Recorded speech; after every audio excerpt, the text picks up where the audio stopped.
Roy, thank you. This is Music City, Tennessee, where tonight the Vanderbilt Commodores and Tennessee Volunteers meet for the 116th time. Going to be a fun one on the West End tonight. Our only question remaining, the last regular season game, who do you love?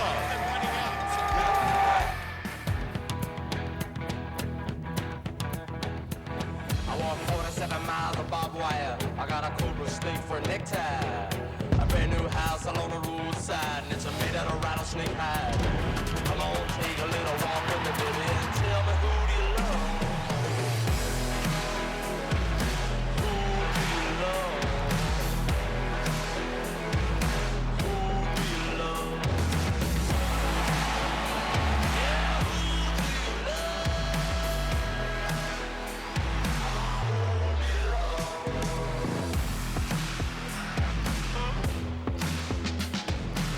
From First Bank Stadium under the lights in Nashville, this is SEC Saturday Night presented by T-Mobile.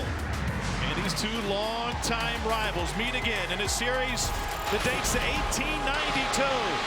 Vanderbilt Commodores take the field looking for another upset. And their opponent tonight, number 10 Tennessee, is the Volunteers search for their 10th win of the season.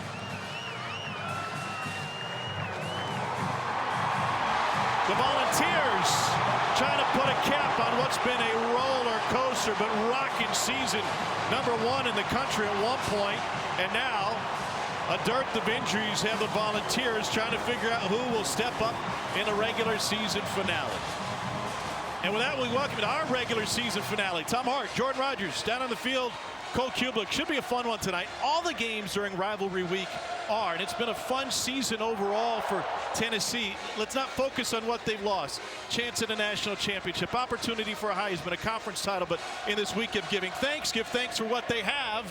They have still a chance at a number 10 national ranking, a chance for a New Year's Six bowl game, and one of the best and most athletic backup quarterbacks in the game. And if you'd have told Tennessee fans that at the beginning of the season, they've been pretty happy. Obviously, the success early on built those expectations. But when it comes to Joe Milton, it's a guy that has played, he has started, and he is the most physically gifted quarterback I have been around since I've started doing this job. He has one of the best arms I've ever seen. Obviously, he's replacing a guy that was a front runner for the Heisman, so big shoes to fill. The talent is there. Can the consistency be there tonight? Hendon Hooker put together one of the greatest seasons we've ever seen as a Tennessee Volunteer, but Cole, he's not the only key piece on the shelf tonight. A couple of key pieces going to be gone from this Tennessee offense. Wide receiver Cedric Tillman is going to be out. Brew McCoy is going to be a game-time decision at wide receiver, and just added to that list, left tackle Gerald Mincey is not going to be able to go for Tennessee tonight.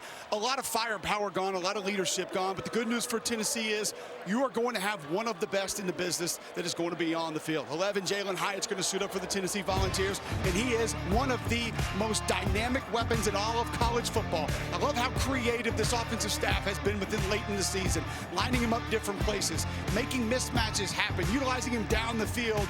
He is an absolutely explosive weapon that's waiting to go off on any snap, and Tennessee obviously going to get him involved early tonight. All right, on the other side for Vanderbilt, they are finishing the season as strong as they have in a long time. They're looking for their first 3-game SEC win streak since 2013. Wins against Kentucky and wins against Florida. The question mark was who will get the call at quarterback. A.J. Swann is healthy enough to do it, but Mike Wright has earned the opportunity. Yeah, he has, and he's really provided a jolt of momentum to this team. Look, he is so dynamic with his legs. He is a nightmare for defensive coordinators. They're going to sit all week and try to figure out how to stop him in the quarterback run game, so that's why it's going to be Mike Wright. But with how Tennessee and how porous they are on the back end, they haven't been good against the pass. I expect we see a good dose of A.J. Swann as well. Yeah, Vandy, 2 touchdown underdogs in this one, but Cole, injury concerns on the defensive side of the ball for Tennessee as well, especially in that secondary. Whoever that quarterback is for Vanderbilt, Tom, will be throwing against guys who don't have a ton of reps, at least not compared to the ones that are going to be out. Tennessee will miss Deshaun Rucker tonight, Danico Slaughter, Brandon Turnage, Trayvon Flowers, and Warren Burrell, all going to be out in the Tennessee secondary. In my opinion, that puts a lot more on this Tennessee defensive line to be able to grip pressure, slow down the rushing attack to make up for those DBs that will be missing. Some of those were known about. Trayvon Flowers, a safety from Atlanta, wasn't. He did not finish the game last week against South Carolina, and they'll have to find some personnel to shore up that back end. So the big question when you get to the finale, what's at stake for the Volunteers? Their first 10-win regular season since 2003. And Vanderbilt looking to become bowl eligible for the first time since 2018. Jordan, I don't know if people wrote Vanderbilt off, but the upset against Kentucky, big win at home against Florida. What is the value of making it to a bowl for the Doors? Well, it's huge. This is a team that Clark Lee has. He calls it Team 2 in this turnaround of Vanderbilt. And a bowl means motivation. It means extra practice. It means more time to develop this roster and add some momentum going into the offseason and to next year. So this is a huge game for Vanderbilt to get to bowl eligibility, let alone that doesn't happen a ton at Vanderbilt, so it's big in itself. Well, you can see the precipitation. Weather should be an issue tonight. Temperature will be in the low 50s, if not a little bit cooler than that, and rain forecast throughout this entire game. Joseph Bulova set to get us started. Jimmy Holiday back to receive. They've played this game every year since 1945. They first met on the gridiron in 1892. And it's the 116th edition of this Tennessee rivalry. Then Joe Milton gets the ball to start for Tennessee, in for Hendon Hooker.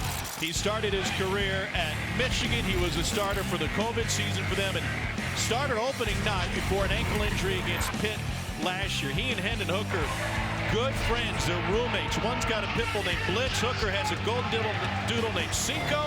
Even the dogs like each other, but it's been 441 days since his last start. How does Alex Golesh make it easy for Milton early? Well, you're going to see some short throws, quick throws, get him a lot of completions and confidence early. Jabari Small is his tailback. Small will take it out first down and gets tripped up after a gain of 3. Tennessee 35th in the country in rushing offense, number 2 in passing offense, thanks in large part to Hooker and his over 3,000 yards. And here's an easy one out to Squirrel White. Stays on his feet and he scrambles for the first down. That's a pickup of 9. And already to note, no Brew McCoy out there in the lineup. We said he was going to be a game time decision. Doesn't mean he's not going to play tonight, but so far in this drive, he's not starting the game out. Milton looking to go deep. Got a step and the deep ball is caught. And there's Jalen Hyatt, the superstar, down to the 3 on a 61-yard strike.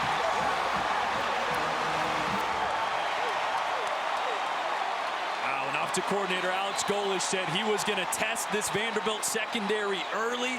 Boy, I didn't think it was going to be the third play of the game with a bomb from Joe Milton. And the orange-clad fans in the building letting their voices be heard. A strong run from Jabari Small, who muscles his way in.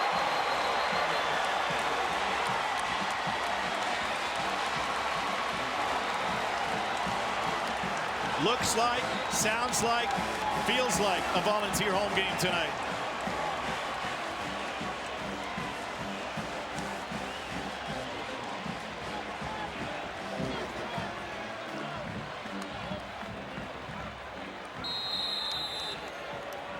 Volunteers need less than a minute to get on the board. Chase McGrath for the point after. Jalen Hyatt is the best big play receiver in all of college football, and he wastes no time showing that tonight. Yeah, and nothing to this route. It's just a 9-route of vertical, working on Jadis Richard, the true freshman. And here's the thing, when your quarterback can throw it 75 yards, at some point downfield, you're going to get open, and Jalen Hyatt has been better than anybody in the country at getting open downfield, and a great strike early from Joe Milton, capped off with the short run. No better way to start it if you're Tennessee. 61-yard bomb got him in position. Joe Milton says, hey, this feels good. Hendon Hooker said, you look just like me out there. And for Joe Milton, what a start, because the reason he was benched last year, talking to Alex Golesh yesterday, was the deep ball inaccuracies. Yeah. So what a way to start. A bomb on the third play of the game, right in stride to your playmaker, Jalen Hyatt.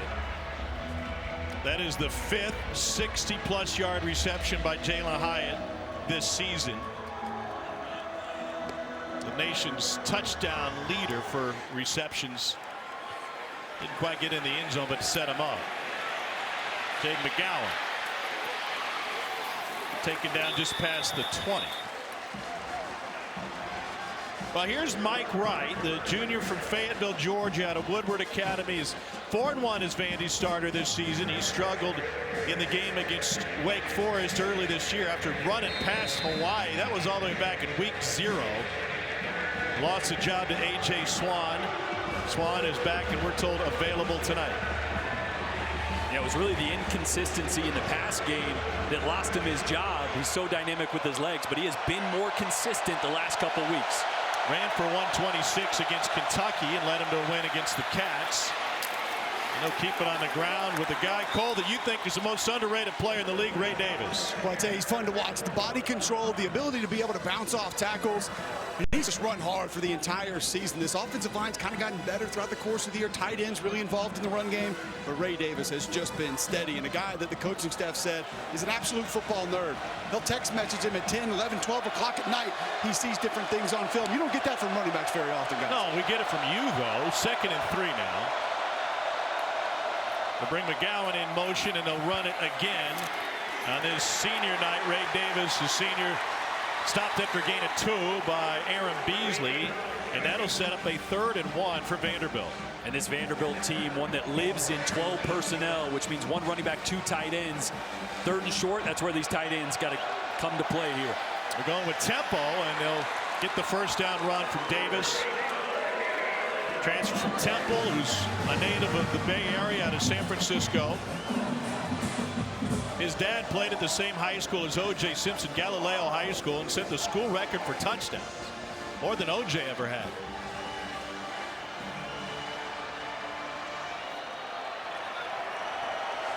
Will Shepard, top of the formation, their leading receiver. Here's Davis out of the backfield. Tennessee quickly there, and it's a loss of 1. And this offense and offensive coordinator Joey Lynch, they're going to get creative with these tight ends. As you can see there, one of the top in the entire country at using multiple tight ends. That last play, Gavin Schoenwald was split out like a wide receiver. You're going to get 2 to one side, try to create big surfaces and number advantages. As you see this time, both split on either end of the line of scrimmage. And some movement up front.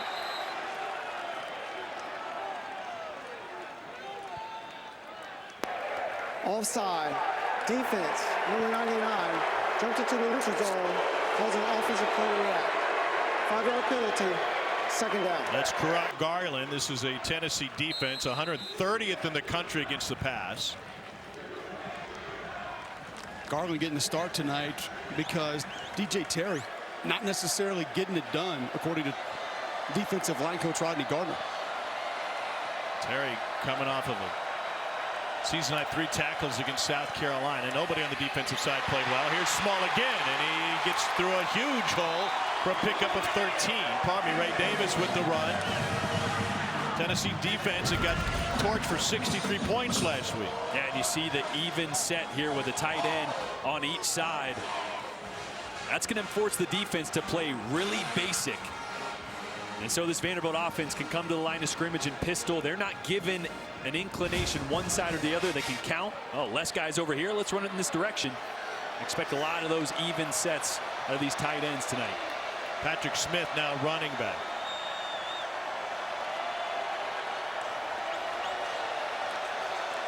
Play clock at 1, and they get it off. Here's Smith trying to find the edge. First man misses. Taken down at the 40-yard line, and a pickup of 10 by Wesley Walker. Walker transfer from Georgia Tech. There's not much depth in that Tennessee secondary tonight. Well, they got guys moving positions.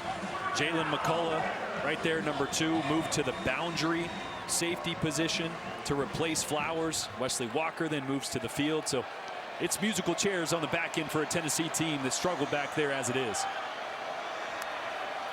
Ball got on the ground. Wright scoops it up, and he's going to go down for a huge loss. 12 yards the wrong way. Byron Young credited with his 6th sack of the season. Boy, not a bad snap. This is just one where Mike Wright is actually going to read the defensive end to his left. Gets his eyes there a little too early. You got to see that ball all the way into your hands before you get your eyes on that read key. Boy, and what a killer there. A lot of momentum, a lot of positive plays there. A good drive for Vanderbilt. Now second and forever. They need some help. They're looking for their first win against a top 10 opponent at home since 1974. Good year for Song. Back to the ground game. And on second 22, no gain for Patrick Smith. Beasley there. Jeremy Banks, by the way, back in the starting lineup for Tennessee at linebacker, not on the field at the moment. Banks didn't travel to South Carolina last week.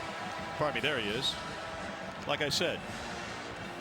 Boy, and they're happy to have him back. He's really the most athletic guy on that side of the ball.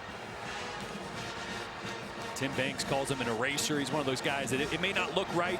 The fit may be wrong, but he'll make you right with his athleticism. And against a team that's going to run the football, especially with their quarterback, 33, Jeremy Banks, is going to be really important to this defense. Third and forever, and right incomplete. Trying to find Will Shepard, their leading receiver.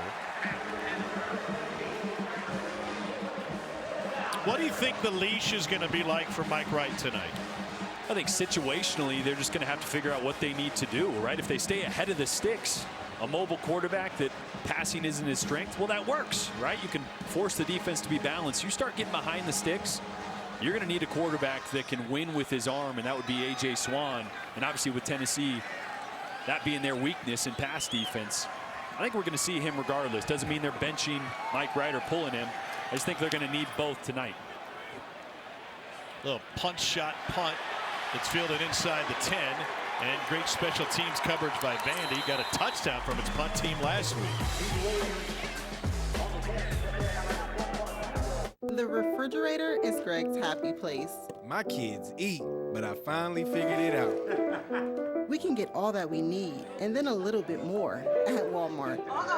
Now this is going to be... GetRefunds.com, powered by Innovation Refunds, can help your business get a payroll tax refund even if you got PPP. And it only takes 8 minutes to qualify.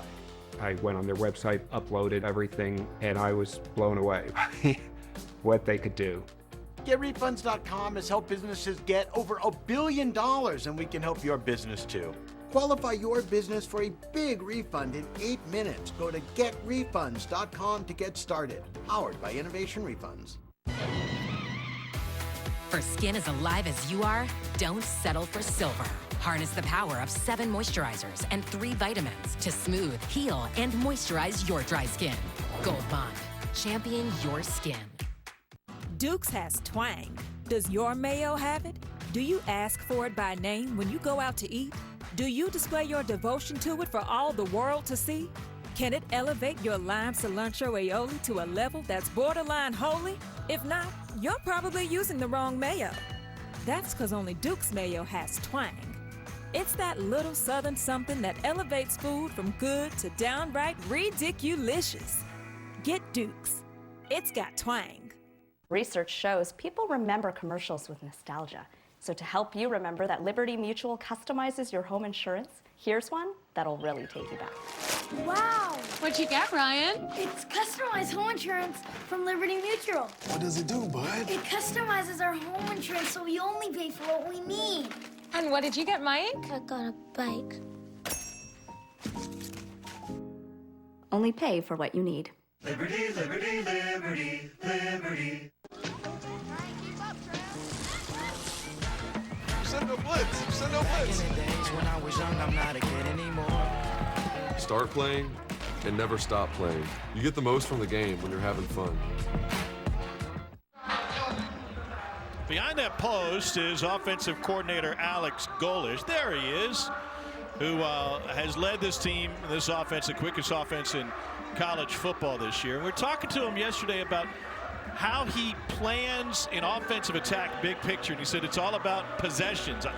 I don't know necessarily how much the other team is going to score, or what we plan on, or what we need, how many points we need to win. But I get a feel for how many possessions we're going to have based on what our opponent does. And so he said, I think in this game we'll end up with 10 or 11 possessions. And the best game you're going to have is you're going to score on most of them, probably a couple of field goals mixed in. But if they shorten the game, now Vandy went tempo a couple of times. Yeah. Said if they shorten the game, then it puts more pressure in third down situations to maybe not use as much creativity to set up a perfect third down call the fewer possessions we have.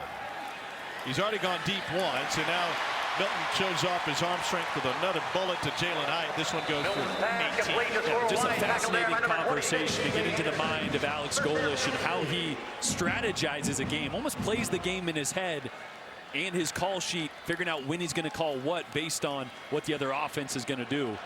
And an interesting note as Milton throws it over Hyatt's head. Vanderbilt already adjusted. They put B.J. Anderson now on Hyatt's side because remember, Tennessee is left and right receivers. So Hyatt's going to stay primarily over there. So B.J. Anderson now over there. Jadis Richard, the freshman that got burned for the touchdown, now working the opposite side. Tennessee goes to the ground game and finds just one. Another thought on the number of possessions and the perceived number of possessions for Tennessee. He said that changes with turnovers. Obviously, they turn it over. We can get an extra possession on this 3rd and 9. Milton going deep, and that's too strong. Trying to find Squirrel White, and Tennessee will have to punt it away.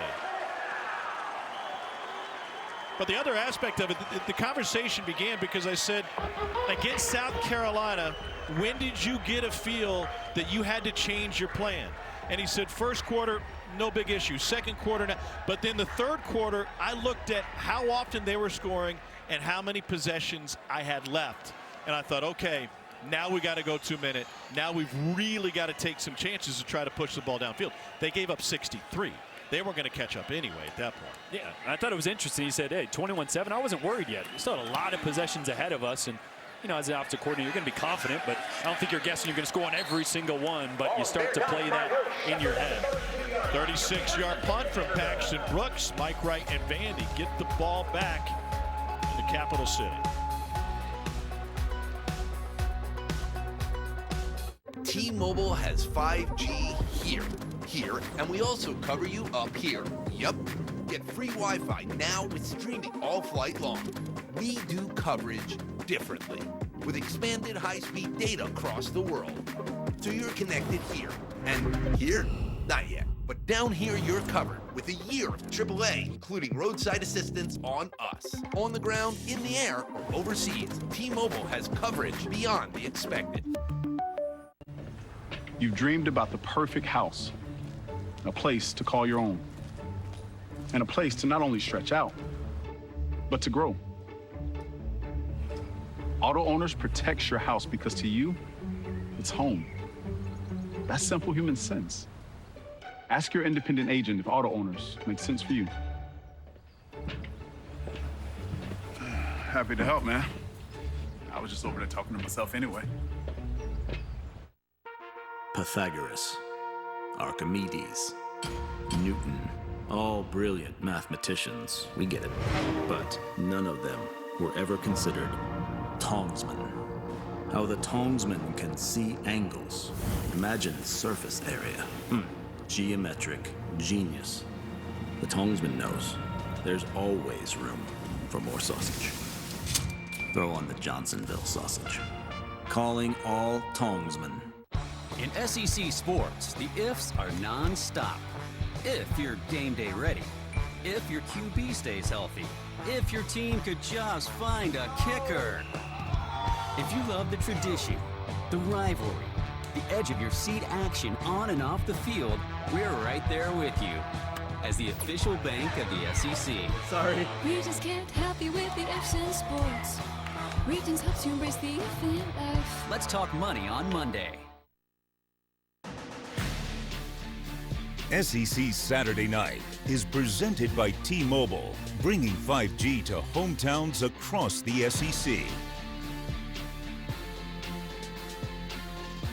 Needed to win to get bowl eligible, got it against Tennessee in 2016. It was an 11-point win over number 17 Tennessee, an emotional win for head coach Derek Mason.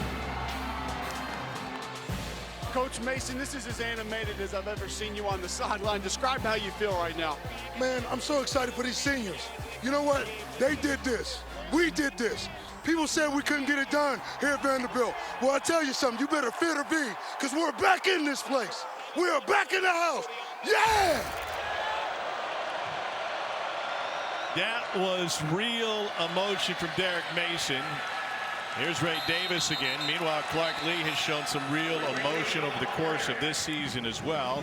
And he's trying to get the Doors back to a bowl game for the first time since 2018. The 2016 game, they would have been in a bowl thanks to their APR. They found that out before the game anyway. And then hung 45 on Tennessee, their most against an SEC opponent since 1971. 2nd and 8, and Tennessee's D-line jumps again.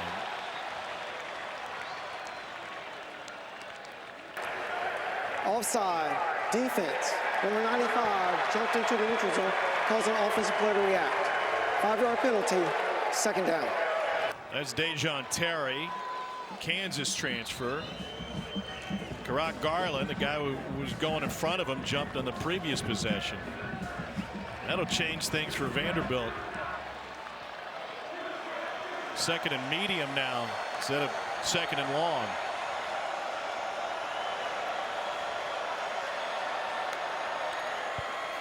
Whoa, that'll change things for Tennessee.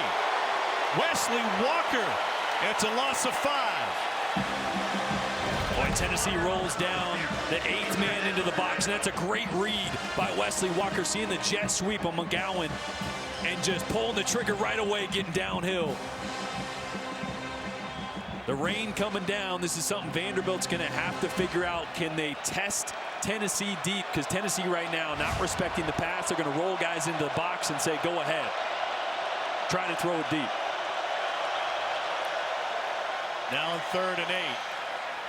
Oh, nearly picked. Jeremy Banks had it slip right through his grip. And that one might have slipped a little bit out of Mike Wright's hand as well. This one far inside of his tight end, Ben Bresnahan, and almost the other way for Jeremy Banks. So Vandy will punt it away. D. Williams back to receive alongside one of the quickest in the game, Squirrel White.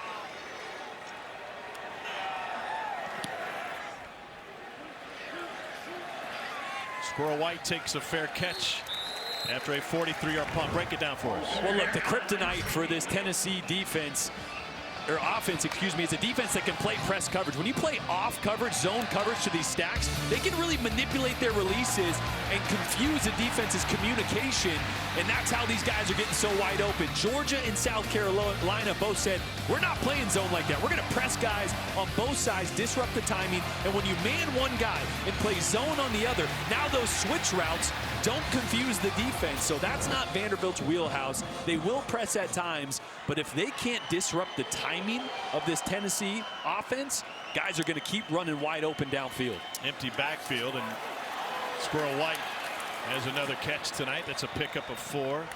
Talking with defensive coordinator Nick Howell this week, he said, yeah, we'd like to do that. Just not sure it fits our personnel. So on 3rd down, yes, with a couple of our guys. Just can't do it across the board. 2nd and 5. Huge hole for Jalen Wright. And he's got a Tennessee 1st down and a pickup of 15. But again, I think it's going to be important for Vanderbilt to mix it in because you have a quarterback, a new-ish quarterback. Yeah. Timing is going to be a little bit different for the quarterback and wide receiver. So if you can do something to disrupt that timing, to make them release a different direction or cut their route off shorter or longer than they're thinking, that's how you create those incompletions. So yes, Vanderbilt wants to sit back, keep everything in front of them, and make Tennessee drive the field, but at some point you're going to have to be aggressive. We'll just see when Nick Howell wants to dial that up.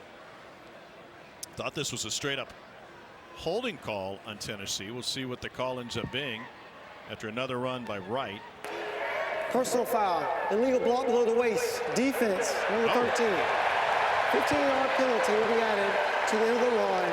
Automatic first down. We won't see that all the time. That's C.J. Taylor. Let's open up Jordan's notebook and learn a little bit more.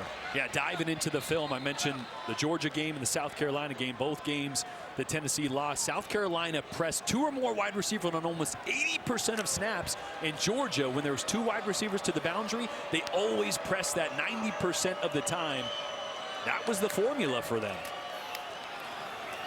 Back to the ground, and Dylan Sampson with his first carry finds 1. Because again, when you play soft zone, that allows Tennessee to attack leverage. It allows 2 receivers to get lined up with each other and mess with the communication of the defense and the responsibility.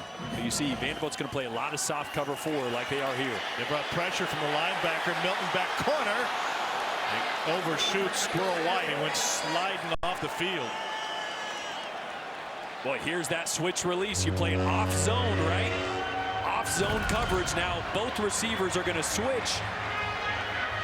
That led to the wide open Squirrel White, and this is the big miss, right? The foul balls from Joe Milton pushing downfield. Those are the throws he's got to limit and be more accurate in. On 3rd and 8, pressure coming. They get the screen, and White taken down by the first man. That was a fantastic tackle by Nate Clifton to pick it up, and C.J. Taylor to start it.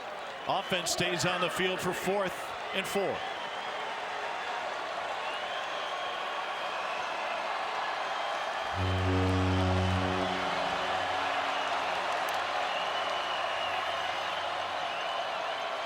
Vanderbilt showing pressure off both sides here.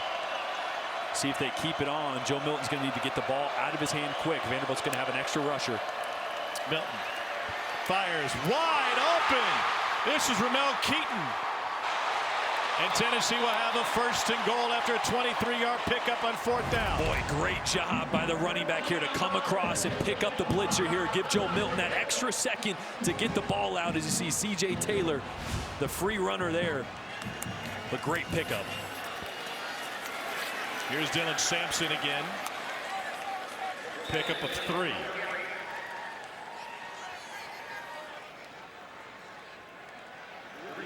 Nation's best offense in total offense and scoring. They average 46.5 points a game. And a couple yards hard fought for Sampson and pushed all the way to the goal line. You had Jerome Carvin diving over the top at the end. Second straight play, they've run that inside zone with the tight end insert, but nobody to pick up one of the extra linebackers that's fitting for Vanderbilt. Tennessee 3rd best in the FBS in the red zone. This will be their 10th play of this drive. That's what Vanderbilt wanted. Wanted them to have to drive it into the red zone and make it tough on them. Princeton Fan is in the backfield. He's a tight end. They'll get a chance, and they stack him up. Anthony Orji, one of the best tacklers in the league, stops him for no gain. Always going to have somebody unblocked in the red zone with all those guys down in the box. That's the one guy you'd like to be covered up, Anthony Orji. The 5th carry of the season for Fant, and now Tennessee looking at a 4th and goal. They're going to get a little bit bigger. Dane Davis is in the game. Tyre West is also in the backfield. First man, Fant, he's stopped, trying to reach, and with the 2nd and 3rd effort, he is in.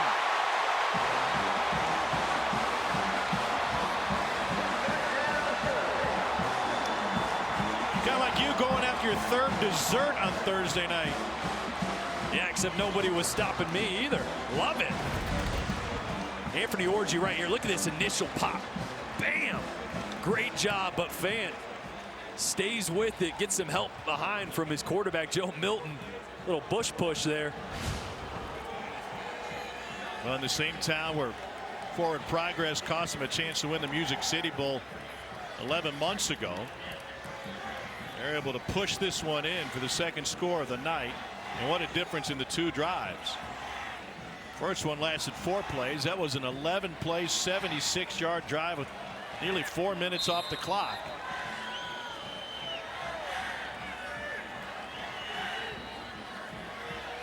Number 10, Tennessee chasing win number 10. of the regular season. An opportunity for a great bowl for the Volunteers. Prince of Fay got a couple of chances and finally cashed in. 2-touchdown lead.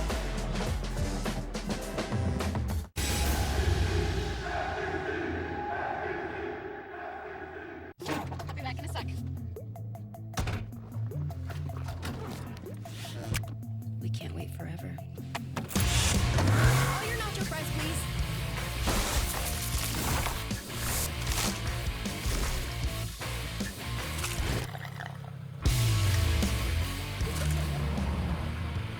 Can't be mad. We got you nacho fries. Made with Mexican spices. Made for nacho cheese sauce. Only at Taco Bell. I'm the captain of the Pee Wee football team. We may be small, but we are mighty, annoying. And you are so tired from playing defense against us that your focus is about to ride the bench. Go, go, go. Thanks, Mom. Bye. Come on, come on. And if you have cut-rate car insurance, then not even a Hail Mary will save you from paying for this. So get Allstate and be better protected from mayhem, like me. Awesome.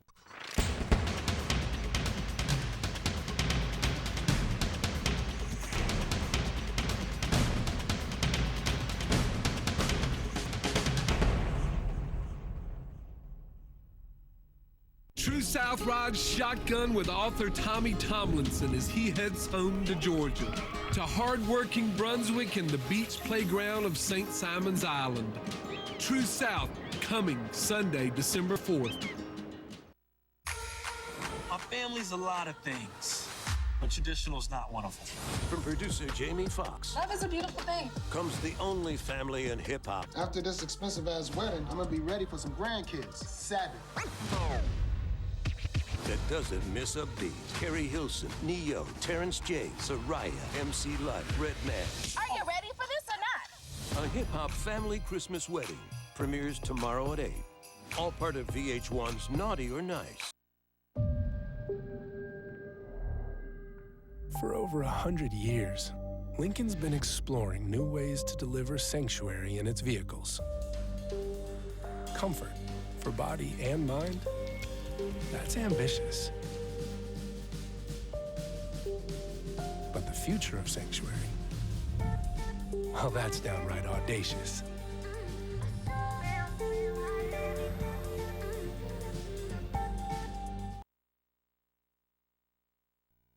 Dory No Kid Studio, we're watching the playoff impactful games like Southern Cal, Notre Dame. Of course, everybody needs Southern Cal to lose, right? Caleb Williams to Taj Washington. The Trojans, though, have the early lead. LSU was down 7-0 before John Emery gets into the end zone. That was called a touchdown. The Aggies have kicked a field goal. LSU down 10-7.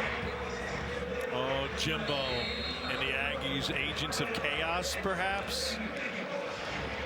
I mean, these are the type of games that he just decides to show up, right? Yeah. We were talking about earlier on SEC Nation. That's a top 10 talented roster. When and if they decide to show up, they can scare anybody. Kick taken by McGowan at the 2. He's got the sideline, and Paxton Brooks, the kicker, has to shove him out of bounds. Great field position for Vandy. And this season, for every field goal and extra point made by participating universities, Allstate will make a contribution to the university's general scholarship fund. Thank you, Allstate. Well, Mike Wright got the start tonight. He's been good as the Vandy quarterback this season, 10 of 16 against Florida last week for 108 and 3 touchdowns. And our thought was, even though they hadn't shared who they're going to start at quarterback, that we may see some A.J. Swan. But watching now, A.J. Swan does not look like a guy who's ready to come in at moment's notice. No, he's got a red hat on the sideline. He's doing some signaling. Looks like it's going to be mostly, if not all, Mike Wright tonight. On the play action, Wright is able to find his tight end, Gavin Schoenwald, who picks up 8. Cole? Spoke to Vanderbilt head football coach Clark Lee before the game. I asked him, because remember, guys, we have Vandy, Alabama, and he said, we don't want to play 2 quarterbacks. We're not going to have a 2-quarterback system. I want my team to have that guy. I said, has that changed tonight? He said, no, we still have that same mindset. We will go to A.J. Swan if need be. He said, but even if we get into a 2-minute situation or if we get behind, Mike has earned the right to attempt to be that quarterback for us tonight. One of the best rushing quarterbacks in college football, 5 rushing touchdowns for Wright.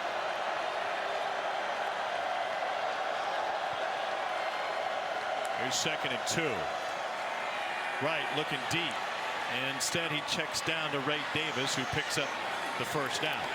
They're unable to take advantage of this depleted Tennessee secondary, despite the fact having a good receiver in Will Shepherd. Yeah, really good decision there by Mike Wright, but they were trying to take a shot on an 8 route, a post route to Will Shepherd there, and he had a chance. If Mike Wright wanted to pull the trigger on that one, he had his guy one-on-one downfield. They got to get him involved. Just 2 receptions for 20 yards last week. He's one of the best receivers in the SEC, I think, wildly underrated. Got to get him some touches early.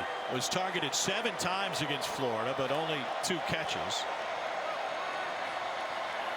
Out of the pistol, Davis behind Wright. Spin through the first tackler just to make it back to the line of scrimmage where Amari Thomas was waiting.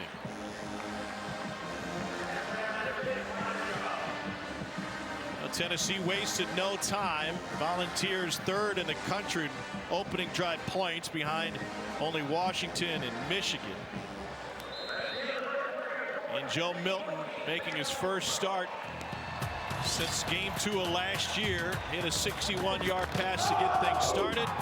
And Tennessee has a 14-0 lead on the road in Nashville.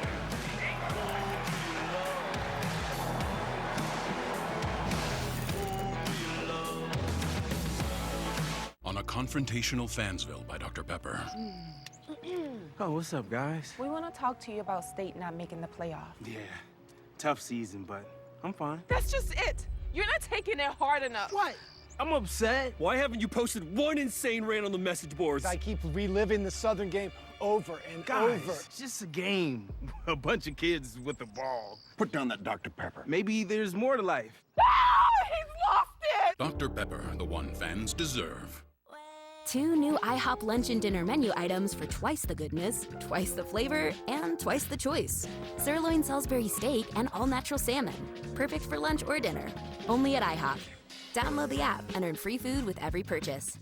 Come be a part of the world's most magical celebration, now through March. A once-in-a-lifetime moment filled with once-in-a-lifetime magic. And all that's missing is you. Join us now for the Walt Disney World 50th Anniversary Celebration. Only through March 31st, 2023. Stay in the magic of the celebration before it's gone. Save up to $400 on a 4-night, 4-day room and ticket package at select Disney Resort hotels. It's the last day of Black Friday deals at Academy Sports and Outdoors. Get up to 50% off bikes, up to 50% off Adidas, Puma, and Champion Fleece, and 40% off Magellan Outdoors outerwear. Get these deals before they're gone. Visit your store or academy.com. You've dreamed about the perfect house, a place to call your own, and a place to not only stretch out, but to grow. Auto Owners protects your house because to you, it's home. That's simple human sense. Ask your independent agent if Auto Owners make sense for you. Happy to help, man. I was just over there talking to myself anyway.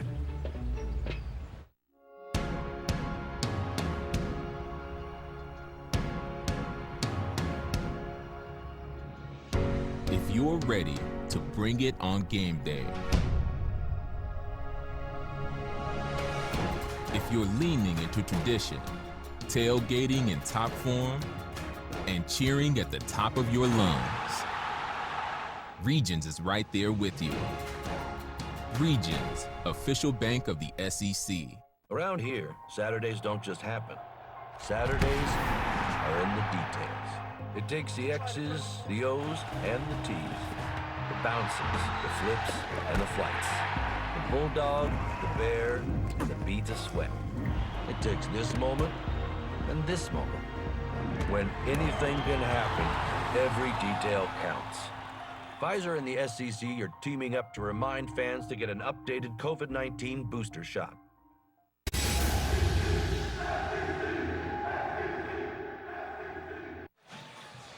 Welcome back to SEC Saturday Night, presented by T-Mobile. Never too late for Lower Broadway. Well, Acme there. Acme was one of the first ones to have the rooftop bar downtown. Really kicked off the craze down there. Tell them about now it. You have to have one. You should have had your bachelorette party here. Right on the rollout of the play action. Scrambles. Pick up 5. Well, Tom, I'm no expert, but last time I checked, I think it'd be a bachelor party for me. You didn't get the Italian. Oh, I see. Yeah. It's not funny if you have to explain it, so we move on to a 3rd and 5. That's our relationship in a nutshell. Mike Wright did not have a good game early in the season against Wake. Threw a pick 6, fumbled on a quarterback keeper, and got benched in the 3rd quarter after catching a batted pass for an 11-yard loss. It took an injury to A.J. Swan for Wright to get another opportunity. They need a timeout, and Clark Lee rushes up to get it. Timeout. Vanderbilt. This is their first short timeout. 3rd and 5, just past midfield for the Commodores. We'll take the timeout with them. Tennessee up 14-zip.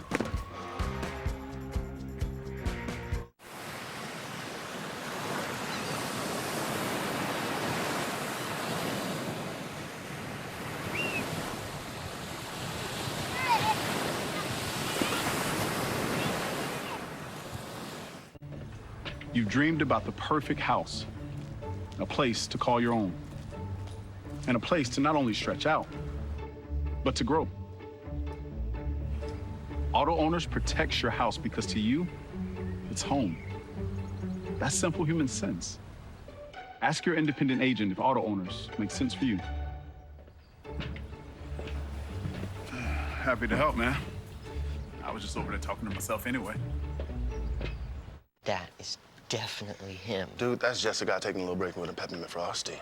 I gotta ask him. Hello. Hi. Mind if I sit? Okay. When it's Frosty time, choose wisely. Choose Wendy's new Peppermint Frosty.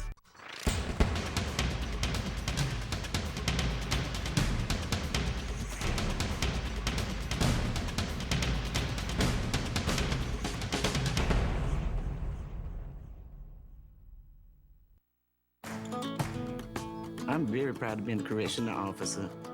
I've done it 26 years, and I love it. They need someone to help them get back on that track, and I like being that person.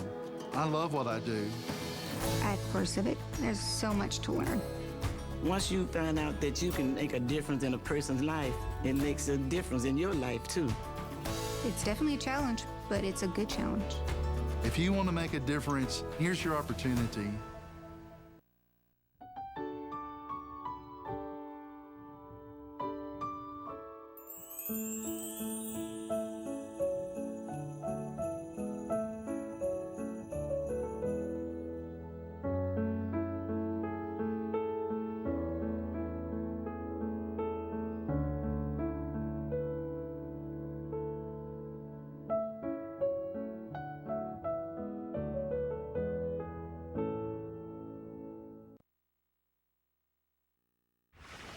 I'm proud of all the guys. They earned that. They earned that. It's been a long run.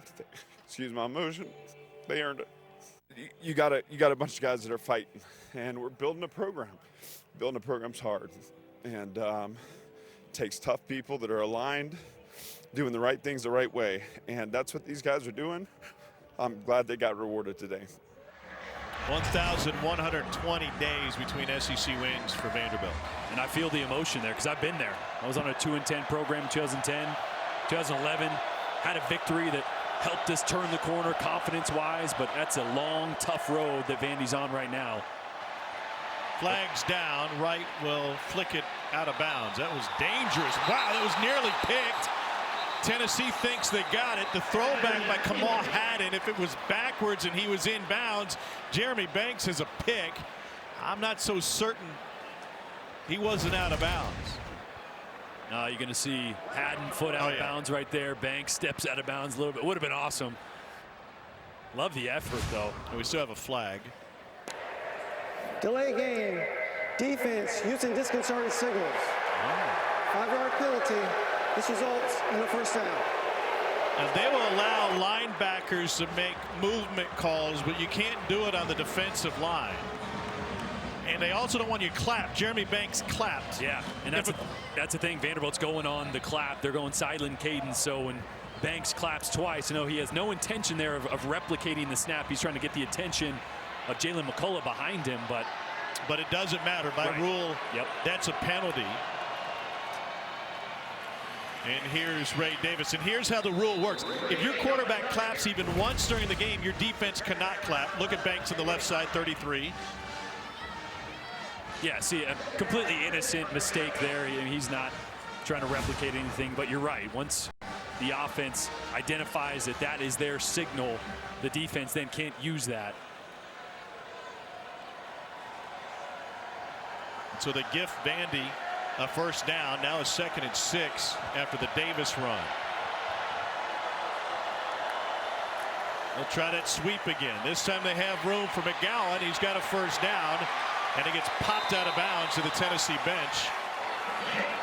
13-yard run for McGowan. Had a really good job. Lead blocking by Ray Davis, starting running back. He's going to be a lead blocker there. Great job of continuing on, finding that cornerback, Christian Charles, and giving Jaden McGowan a few extra yards and some daylight on the edge. Those perimeter runs are going to be so important because Vanderbilt is going to want to run between the tackles. But right now, that's really all they've been able to do. That perimeter run is going to open things up for them on the inside.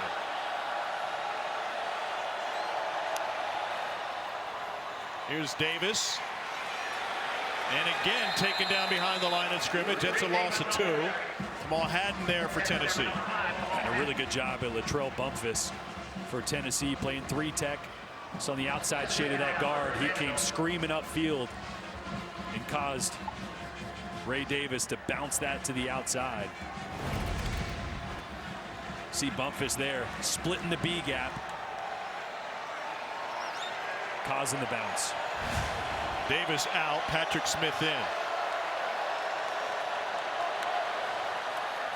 Smith finds a hole. It's a pickup of 6. 3rd and 6 coming up. With Mike Wright at quarterback, where's Vandy best with the ball? Well, they're best in the run game, but also the play action, right? So the boot game. You want to get the run game going between the tackles so that play action can allow your mobile quarterback to get out on the edge. That's where he's going to be best, throwing the football and also having that dual threat ability to take off and run as well. I do love these spread sets, though. Getting into an empty formation here, it causes the defense to spread out, gives Mike Wright a clear picture. Right, Pomp tried to come back to the near side, and he's taken down behind the line of scrimmage by Roman Harrison. Boy, had an open receiver, but the rain coming down. Watch Mike Wright. He doesn't have a grip on the ball. He's going to flip it a couple times, try to find the laces. Never really had it. You can actually tell his hand is too far on the back of the ball, so he wasn't comfortable to rip that slant. Brings it down because the receiver was open. But again, raining like this, trying to get the ball out of your hands quick. That's going to happen tonight. 39-yard attempt for Joseph Bolivis. A knuckleball pulled left, and a missed opportunity for Vanderbilt. That is only his 2nd miss from inside 40 yards this season. And an 11-play drive ends on a hook chip shot. Tennessee still pitching the shutout, up 14-0. Attention, a 10 is speaking. These 3 new Crystal Side Chicks are thicker, juicier, and crispier than ever. Keep your main thing if you want. We just want to be your side chick.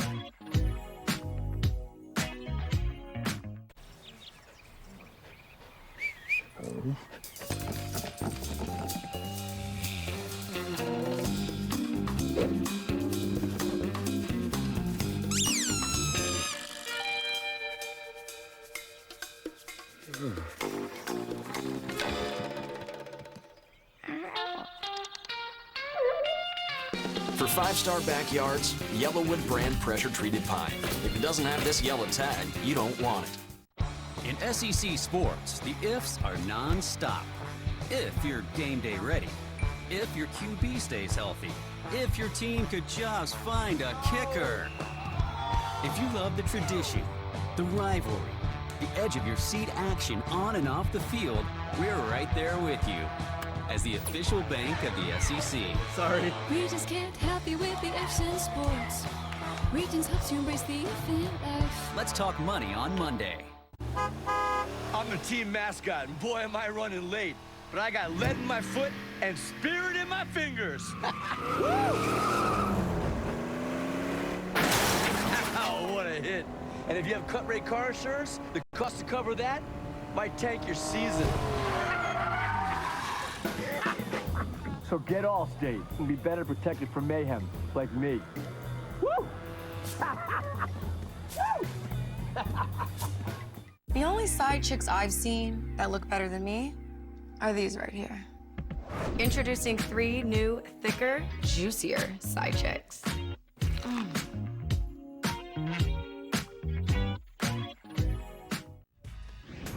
During OK in studio, let's take a look at the road to the championship brought to you by Mercedes-Benz. LSU knows it's got a road to the SEC championship, but they want the playoff, and a third loss, that ain't going to get them there. Connor Wigman to Donovan Green.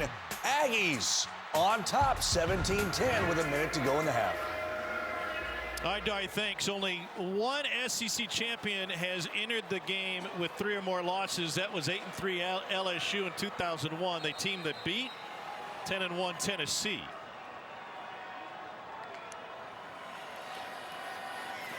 Quickly to Jalen Hyatt, who stepped out of bounds after a gain of about 6. Cole, what do you see? Well, we know that Joe Milton and Hendon Hooker are close. They're roommates. They're friends. Maybe the coolest part that I've seen is just how Hendon Hooker has been handling things on the sideline. Obviously, you see him having a lot of fun together, too. But Hendon Hooker's been going over. He's been coaching in between plays. He's been sitting down with the receivers, with the offensive line, spending a lot of time with Joe Milton, talking to him about what he sees. Just really cool to see Hendon Hooker obviously continue that leadership and being a major part of this Tennessee football team. Suffered a torn ACL second half of the South Carolina game. Has not had surgery yet. That's coming maybe as soon as this week. Isn't that amazing to see him have that kind of attitude? Yeah. I mean, with what he had in front of him, he was still a front runner for the Heisman Trophy. Squirrel White got depleted on the edge. It's a loss of a couple. And everything this team had in front of him, to have that kind of attitude, that's pretty special. To be that excited about your roommate, one of your best friends, his opportunity amidst a very difficult time personally.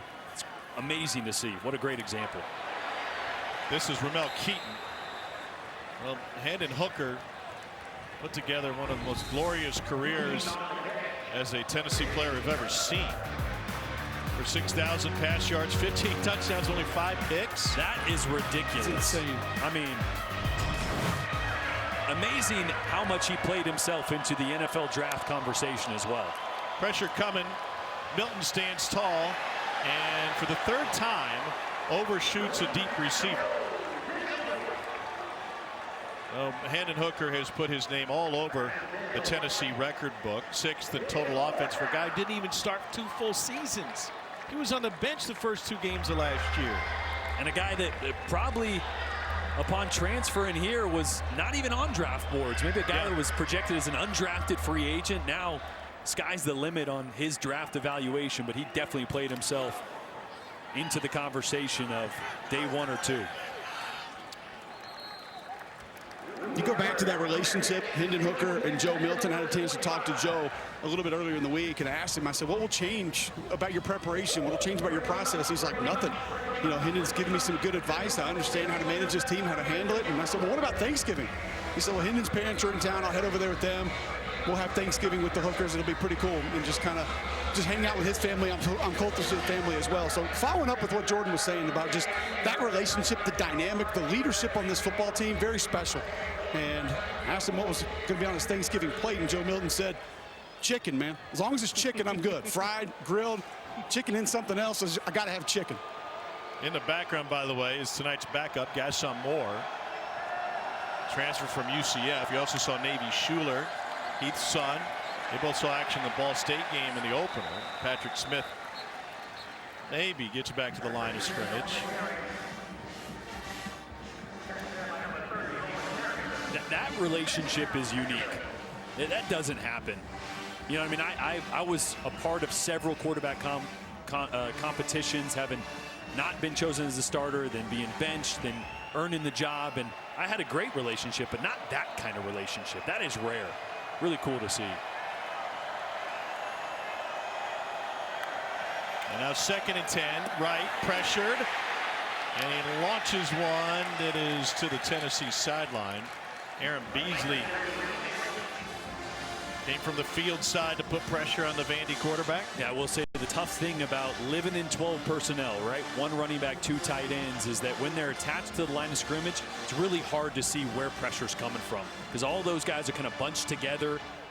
That's why sometimes when you spread things out for a quarterback that struggles throwing the football, the picture gets clear. And as you see here, Vanderbilt going 4 wide. A lot easier for Mike Wright to see what the defense is going to do pre-snap here, especially with a little motion. He knows they're going to be in zone coverage now.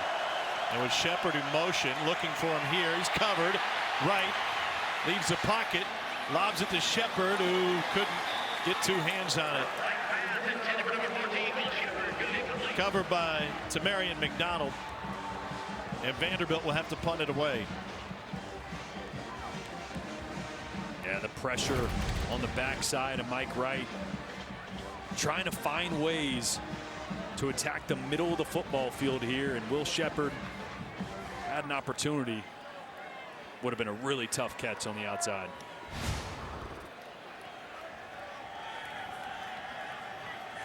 B. Williams back to receive.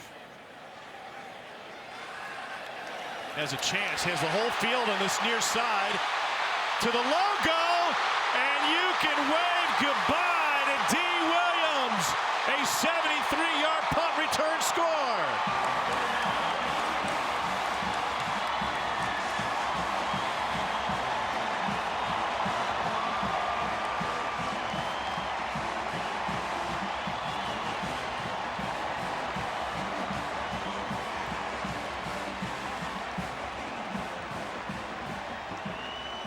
The entire field opened up in front of him, and he was assisted a timely block from Squirrel White.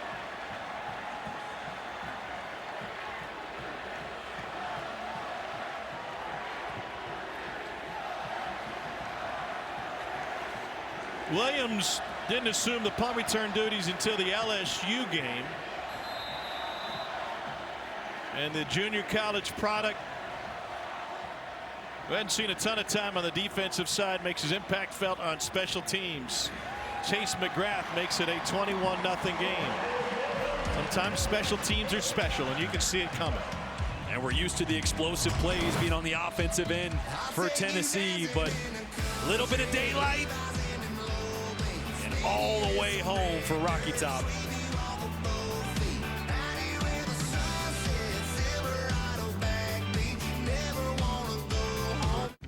As I sat there taking out zombies with my best friend, I thought, isn't it great that T-Mobile's network is powerful enough to bring high-speed home internet across the country? Pay attention! A zombie's eating my brain! And I thought about the great deal I was getting. T-Mobile home internet is just $50 a month. Focus! Oh. Just $50 a month. No price hikes, no monthly fees. T-Mobile home Bro, internet. Pizza. The network that powers your phone now powers your home internet. Life is full of ifs. If you see the potential in every day, if you push for that promotion, or if you say, I do. If you can cash flow like a pro, safeguard against surprises, and supercharge your savings, the if in life becomes less iffy. Regions Life Banking makes it possible, if you're interested. Let's talk about the if in life. Regions Bank, embrace the if in life.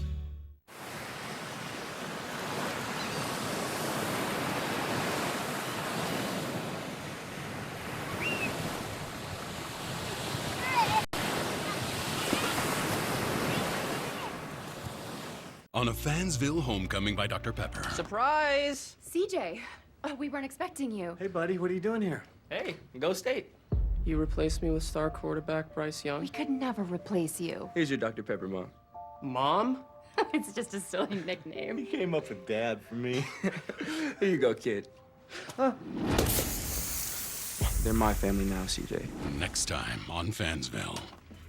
Hey, brother. Get out of my room! Dr. Pepper, the one fans deserve. It's the last day of Black Friday deals at Academy Sports and Outdoors. Get up to 50% off bikes, up to 50% off Adidas, Puma, and Champion Fleece, and 40% off Magellan Outdoors outerwear. Get these deals before they're gone. Visit your store or academy.com. You've dreamed about the perfect house, a place to call your own, and a place to not only stretch out, but to grow. Auto Owners protects your house because to you, it's home. That's simple human sense. Ask your independent agent if Auto Owners make sense for you. Happy to help, man. I was just over there talking to myself anyway.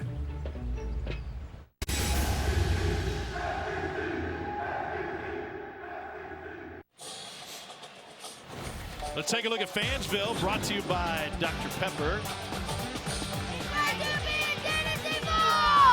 Yeah, of course it is. And Tennessee fans well represented tonight.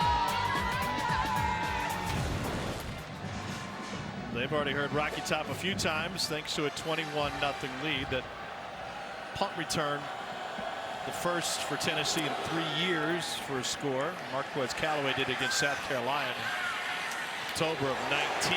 And there's a big hit on special teams. And well, this thing was a disaster from the start for Vandy. Yeah, contain is really important on punt returns. Watch the two guys at the bottom of your screen. They're going to lose contain here, and specifically this gunner right on the hash. Right here, he's got to keep outside leverage so that punt returner can't get outside of him. Watch, he jumps back inside, and that is the lane that Tennessee attacks. It's the simple things when it comes to special teams. The best have focus and consistency on those. You get just outside of your gap, you go inside instead of outside. That's how those plays happen. Vanderbilt back on offense, and Ray Davis picks up just a yard. We met with Josh Heupel before the season opener, talking with Tim Banks as well about their defensive shortcomings from last year. And he said, we've got to be able to bottle guys up. Alabama and Ole Miss really hurt us last year with the quarterback getting out of the pocket. Well, they've kept Mike Wright bottled up so far. He only has 3 yards on the ground. A guy that has run wild a couple of times this season, including against Kentucky for over 100 yards. That one broken up on the attempt to get it to Will Shepard by Aaron Beasley. It's actually really good anticipation by Mike Wright. Will Shepard on a little stop route from the slot. Ball was just a hair inside, which allowed Aaron Beasley to get a hand in there. That ball is another foot, 2 feet to the outside. It's a contested catch, but got to know where to miss as a quarterback.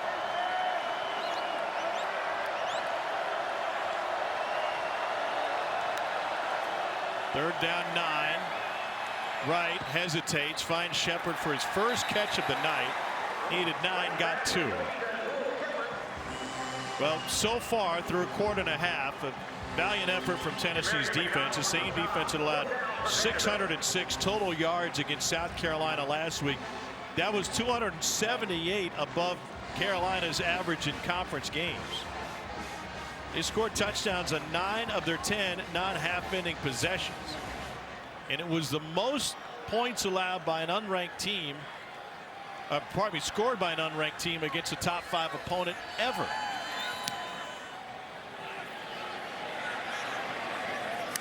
Another punt return here. Squirrel White this time. White still on his feet, and he'll take it just shy of midfield. 43-yard punt and 20 on the return. Time to take a look at our hometown connection, brought to you by T-Mobile. Last year, Vandy senior Elijah McAllister stopped by the Vandy Children's Hospital to spend time with kids as part of Turner's Heroes. You remember former Vandy tight end Cody Markle founded Turner's Heroes in memory of his teammate Turner Cochran, who passed in 2018 after his bout with cancer. Turner's Heroes works towards a cure for pediatric cancer through a funding of discovery grants and endowment funds. They also make sure, and this is the key, that all pediatric patients feel like superheroes. Good job, Elijah McAllister. Here's another deep ball, and that is too much.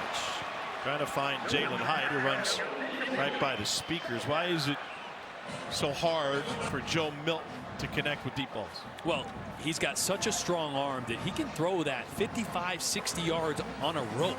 So that's what we call a level 2 ball. There's not a ton of air under that. So your margin for error is much smaller. You put that up a little earlier with more air, it allows your receiver to adjust.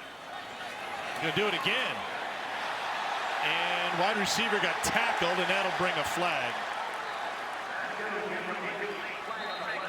Jeremy Lewson just took down Squirrel White.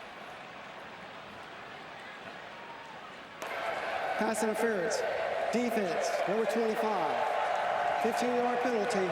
Automatic first down. That's one way to stop the deep ball. But that was the thing. We spoke to Alex Golesh about last year, and really the inconsistencies throwing deep was the reason Milton got benched. This season, he's been lights out. Obviously, we just mentioned a little inconsistent tonight, but that hasn't been the narrative or the story this season. He's been deadly accurate, but again, a lot of these throws that are missing, the trajectory of the ball out of his hands is one of the reasons receivers just don't quite have the time to adjust to the ball when it comes that hot. 8th career start for Milton out of Pahokee, Florida. Moved to Orlando for most of his high school ball. And they'll run it with Jabari Small for 4. Staying with those deep balls, we talked to Alex Golesh, the Tennessee offensive coordinator, last night, just about the importance of just attempting those. And he said, listen, the safeties have to play back. The safeties have to play out. At least presenting that it's going to be a part of your game plan can do just as much as completing them. Milton pressured. They can't bring him down.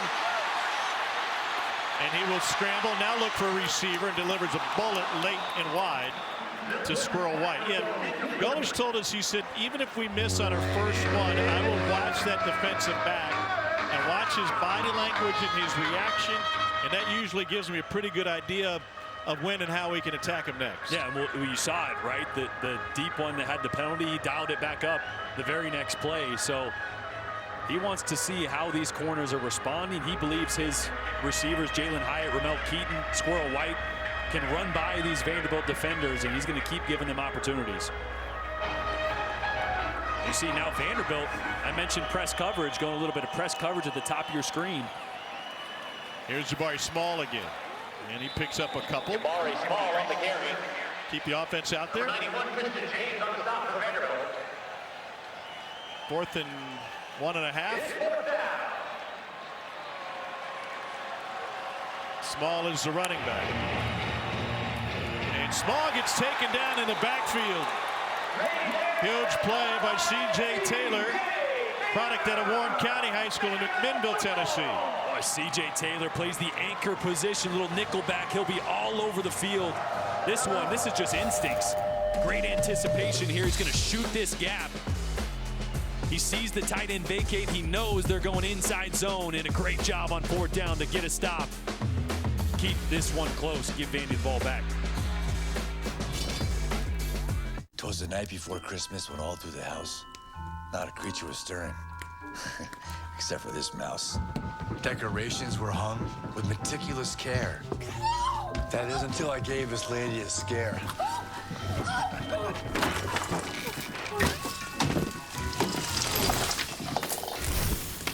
A holiday lesson we all could learn.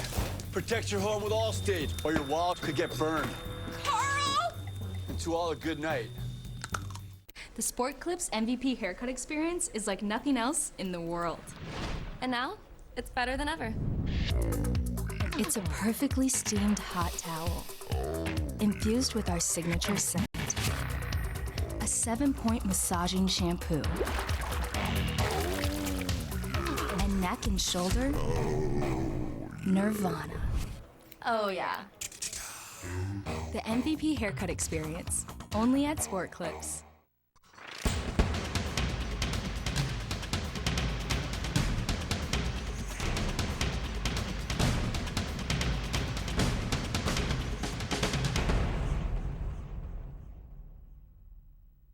Welcome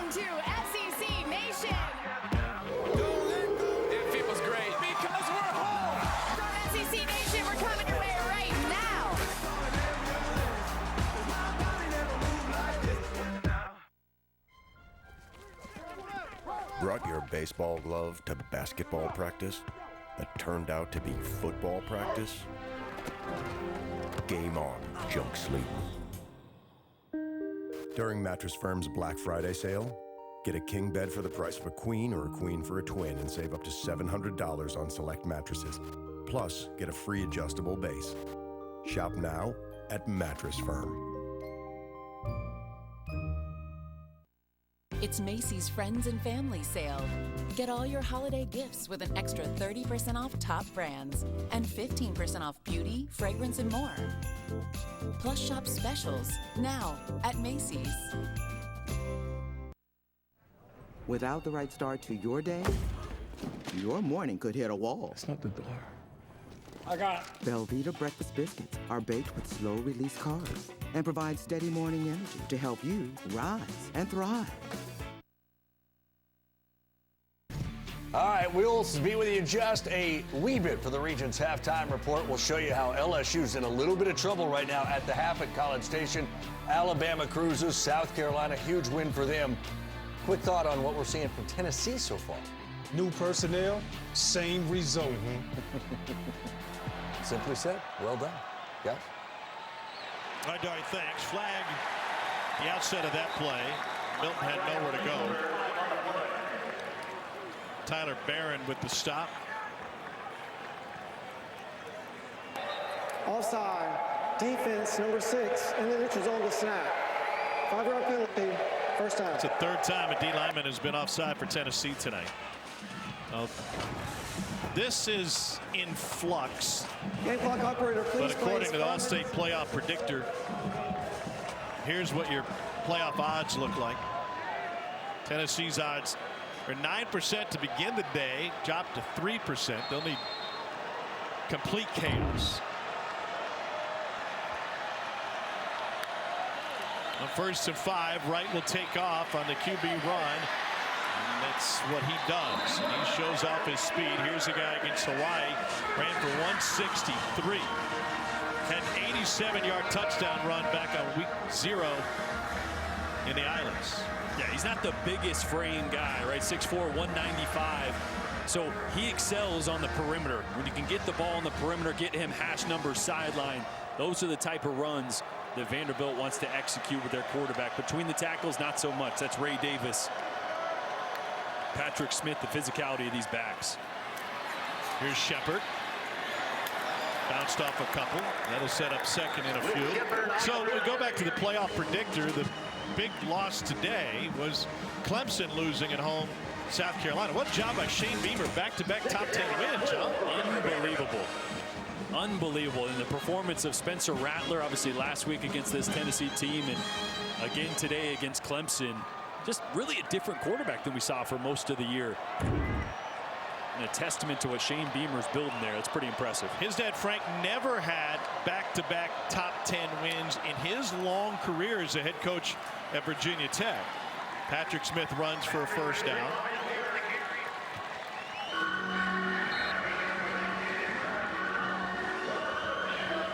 That's a really good drive by Joey Lynch, the offensive coordinator for Vanderbilt.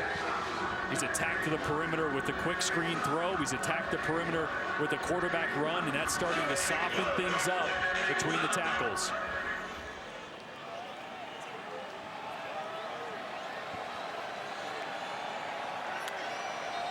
Oh boy.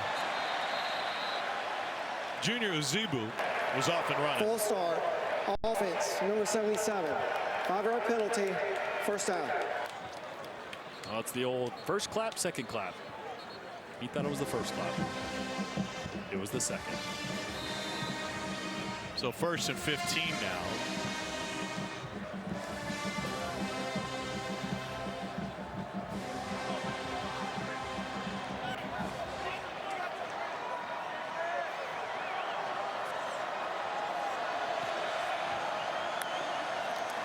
Looking for a screen. Instead, Wright takes it himself, and he finds the edge. And he dances his way for a pickup of 15 and a first down for Vandy. Oh, that's a really good job by Mike Wright. It's a late pull. Like he's going to read the defensive end at the last minute, pull that out.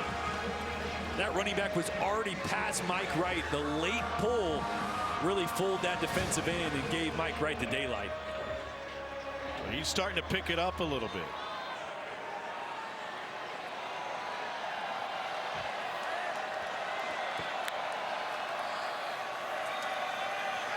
And this time Ray Davis is taken down for a loss of 3. Roman Harrison and Dominic Bailey there.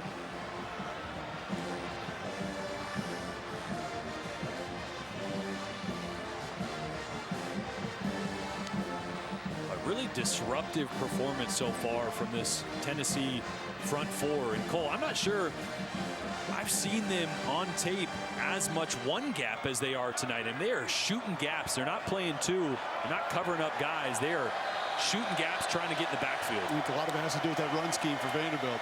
6 times they've made a tackle behind the line of scrimmage. Long throw to McGowan. And he gets cut down in the open field by Tamarion McDonald. Hey, Jordan, you mentioned where's Mike Wright most valuable in this offense? The read game. Well, what does the read game take? Time to develop. So Rodney Garner and this staff probably came up and said, Tim Banks, all right, let's attack our gaps. If they're going to run plays that take a little bit longer time to develop, let's try to penetrate, disrupt, and obviously working so far tonight.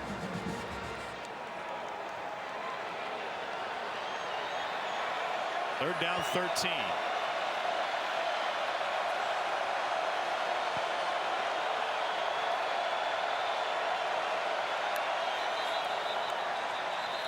Tennessee was bringing a linebacker, but movement. False start, offense, number 6 and 6. 5-yard penalty, 3rd down. Jacob Brammer, the right tackle.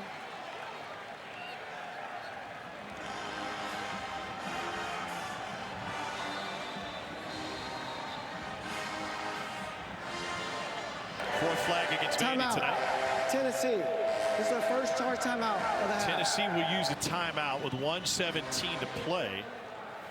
And they're hoping to get the ball back with a quick strike offense. We're talking about the playoff predictor and what Josh Heupel's squad needs to happen. They need total chaos. The Ohio State result today, one of those teams was going to have to lose.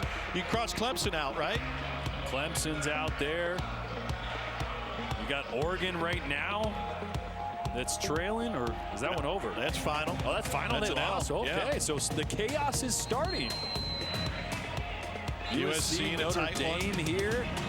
Your schedule got some help too with South Carolina and Georgia both handling their business today too if you're Tennessee. So if LSU doesn't win against A&M but wins the SEC championship game, they can still be leapfrogged by Tennessee. Yeah, absolutely. The right circumstance. They got a head-to-head win. Yeah, a 40-13 head-to-head win. Yeah, let's not forget that. On the road. I feel like that result is one that's been overlooked by a lot of people over the course of the season. Yeah, because we look at LSU and we think highly of them because one of those losses was the first game of the season. Yeah. And the other obviously being the Tennessee.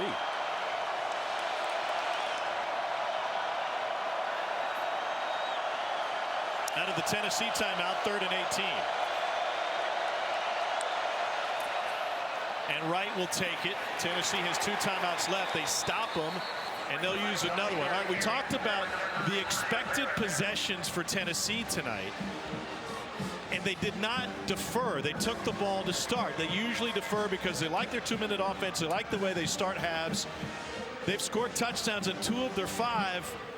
That's less important than the fact that they're going to get a 6th possession in this first half, which will have them ahead of pace from what Golish expected tonight. Yeah, which might mean a little more aggressiveness, right? As he starts to get over the expected amount of drives, that's when in his head he starts to look at that play call sheet and go, okay, we can get more creative.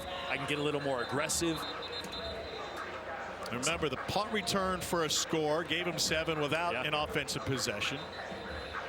I just thought that was the inner workings of his mind, how he plans a game and then reacts to what his plan is once the game unfolds. Yeah, for all you guys sitting on the couch, I mean, these teams that dive into the analytics, the coach will get a big old packet on Sunday and he'll start going through the analytics of the other team, the offense, how slow they are, how fast they are on offense, and Golish is going to start to put together his plan on how many times he's going to touch the ball, how aggressive he can be, when he can be aggressive.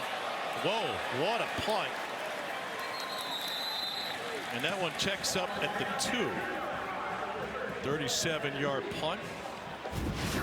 Well, what a year it's been for Tennessee. Historic in many ways. Won the national title in '98. Philip Fulmer and, of course, T. Martin. The last time they played in the BCS or New Year's Six bowl game was the Fiesta 2000. Finished in the top 10. Most recently, 2001. It's been over 20 years. Haven't won 10 games since 2007. So many things still within reach for Josh Heupel's squad. He said, listen, we've been through disappointment before in my career as a player and as a coach. When you have a chance to accomplish something so great and it's taken away, it's a real challenge to get you guys back on track. There's Jabari Small. Tennessee's got one timeout left. A minute to play. They won't use a timeout here.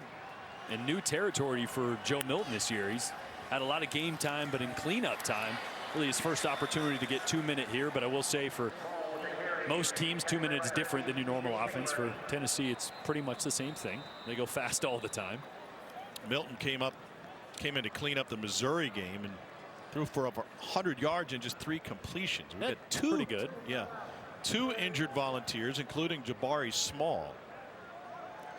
We'll say the rain continuing to come down. And Cole, we were down on the field before the game, just noting how slick the turf was. Javonte Spraggins, real quick, is the injured Tennessee offensive lineman.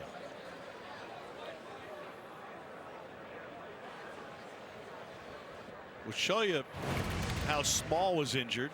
You might be able to see Spraggins at the same time, that left ankle. Yeah. Of Jabari Small, and Spraggins was going down on the left side of the screen.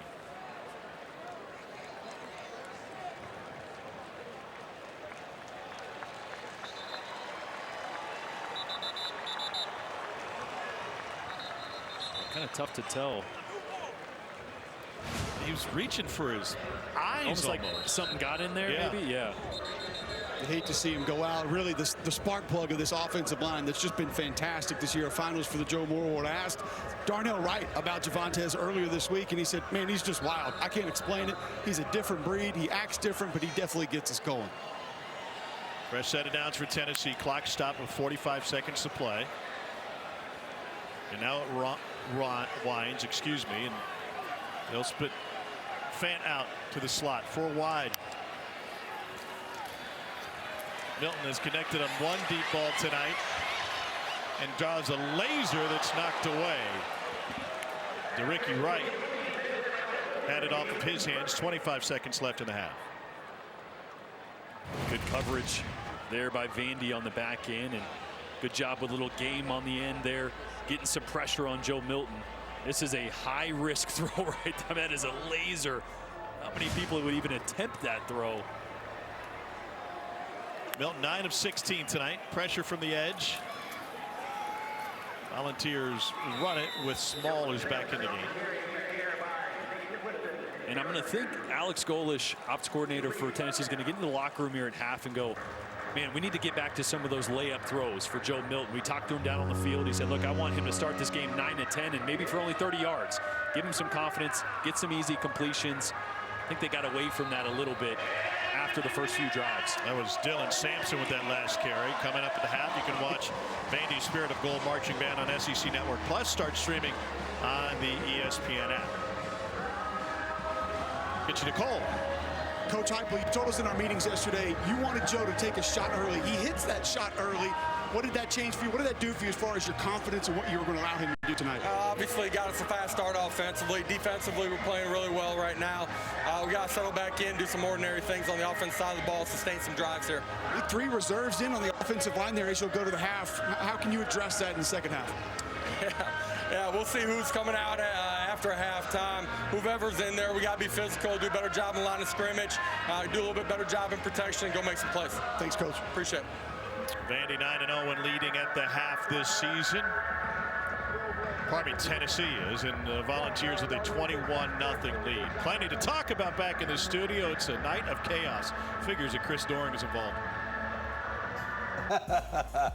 Ain't that right, Tom Hart? It is the Regions halftime report. Doering, Watson, and Takeo Spikes. All right, let's go to another SEC game going on right now. This one all kinds of playoff impact. Because a 2-loss LSU, if they beat Georgia, likely in, most believe, but a 3-loss, no chance. Devon Achane into the end zone for A&M. They strike first. How about Achane being back? A big difference maker. They've missed him the last couple weeks. The guy's amazingly explosive. And then look at Jaden Daniels fighting his way on 3rd down. He need those breakaway sleeves, so yeah, right. Out that tackle. Don't say sleeves around A&M. Eventually leads to a 1-yard touchdown run. It was 7-7, and then Moose Muhammad III for 18 yards led to a field goal, so the Aggies back on top. Then Daniels to Kayshawn Booty, 22 yards, led to a field goal. It's like I'm showing you all the triples that lead to the sacrifice flies. Next drive, Achane, 29 yards, nearly broke it. He's so fast coming around the corner. Deceptive speed, Chris. Yes. And then Wigman to Donovan Green for the touchdown. And A&M, look out, folks. They've already got 119 on the ground from Achane. They've outgained LSU to this particular point, though that's close. LSU not been able to gash them yet in the run game, though they might. Again, A&M susceptible there. But all in all, like, you get a little fight here from Gig'em right now. And start with Connor Wegman. The freshman has grown up. He's matured. He's played through some growing pains throughout the beginning of the season. Hadn't had great protection typically this year, but offensive line's doing a better job for him. Having Achane back has certainly been a difference maker. But the word that stands out to me, B-Dub, is poise. When I watch him, he's got a poise that he didn't have earlier in the season. Obviously, that comes with game experience. I think part of it comes also when your defense is playing well. Look, this defense was one of the worst rush defense in the SEC. They're holding LSU to 107 yards. I mean, LSU's rush game has been been very good as of late. And so the expectation was that LSU would be able to come out and run the ball on Texas A&M. Their defense has stood up to the test. And Devon Achane, I mean, he's been out for the last 2 weeks. You talk about him being deceptively fast. He's just fast. There ain't no deception about it. He leads the league in all-purpose yards. He is the best player on the field, honestly, whenever he's on the field. He's showing it tonight. Yeah, and defensively, I knew Durkin was going to come out with a very good game plan. We talked about it earlier before the game. It's a copycat lead. Looking at what other teams has done before. Usually Texas A&M, they give up a lot of rush yards late in the game. It's because their defense is worn down. Tonight, they came out, played well. They understand the assignment, and they're keeping everything in front of them on the defensive side. And Wigman on the offensive side, he's taking advantage, being poised, making great throws, and great decisions more than anything. One thing that you and I have talked about a lot on our Friday night preview shows is what a great job this coaching staff, particularly Matt House and the defense coordinator has done for halftime adjustments, in-game changes. I expect to see this LSU defense look a lot different in the way they defend Wigman in the second half. Yeah, LSU is driving right now here early in the third down to the A&M 19-yard line. All right, so we're watching that game for playoff implications. Obviously, it's a conference game, but we're watching this one really closely, too, because Southern Cal continuing to win is bad news for potentially 2 SEC teams and many other squads from around the country. Well, Notre Dame in Los Angeles on this one, and how about Caleb Williams to Luke McCree, 31 yards. A few plays later, Williams to Taj Washington, and Southern Cal does strike first. Keep an eye on Williams in that Heisman race as well. It's been attrition in that Heisman race. Nobody seems going to win it. Right. A few plays, I should say, still in the first. Williams to Jordan Addison. We call that a transfer completion. Led to a USC field goal. Trojans up 10-zip. And then Chris Tyree for Notre Dame trying to get something going. You know they want to run the ball. We mocked their defense earlier, Dari, and they've only given up 7 points at this point in time. Much different USC defense than we've seen the majority of the year. Yeah, here's the touchdown. Drew Pine to Michael Mayer, but Southern Cal just scored again on a Caleb Williams keeper. So it's 17-7. So that's Southern Cal. As for the real USC, we'll show you what they were able to do. There you go. On the road at Clemson, making some history in a number of ways. Meanwhile, in our game, it's all Vols, 21-zip on Vanderbilt. This halftime report is presented by Regions, official bank of the SEC.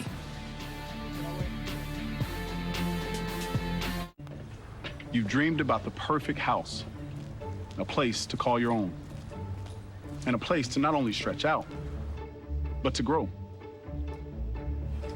Auto Owners protects your house because to you, it's home. That's simple human sense. Ask your independent agent if Auto Owners makes sense for you. Happy to help, man. I was just over there talking to myself anyway. I got this mountain bike for only $11. DealDash.com, the fair and honest bidding site. This KitchenAid mixer sold for less than $26. This iPad sold for less than $43. And this PlayStation 5 sold for less than $1. I won these Bluetooth headphones for $20. I got these 3 suitcases for less than $40. And shipping is always free. Go to DealDash.com right now and see how much you can save. This past year, we've all let ourselves go a little. But now it's time for everyone to step up their game. With Wolf and Shepherd. Wolf and Shepherds look great with full grain Italian leather and classic styling. But they're my go-to shoes because of how they feel. Cushy, light, and super comfortable. Okay guys, let's get to work. Here, we sweat the small stuff. The attention to tradition. Every detail inspires future generations.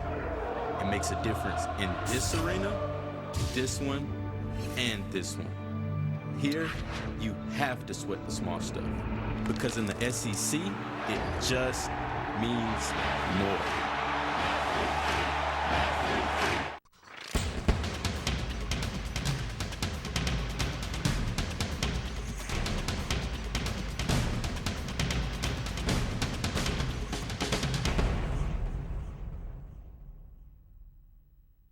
Welcome to SEC Nation. It feels great because we're home. From SEC Nation, we're coming your way right now.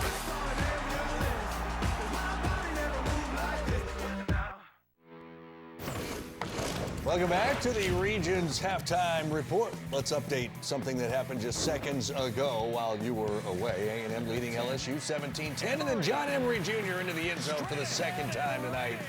And a good start to the second half for the Bayou Bengals, 17-17 at Kyle Field. All right, what a momentum. This is a game I think folks in the Gamecocks will talk about for years to come.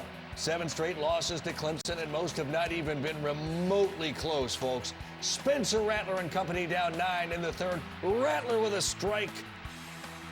Juice Wells right Juice there. Wells again, yeah. Another big game, over 100 yards receiving today. That's his third in the last 4 ball games, has been the main focal point of this passing game for Spencer Rattler. 31-30, South Carolina got to punt it back, though. Clemson going to have some time to do some damage on offense. If only they actually got on offense. Well, he came to this game knowing that Beamer ball was going to show up. It's not by accident that they make plays on special teams. They work on it daily. They emphasize it.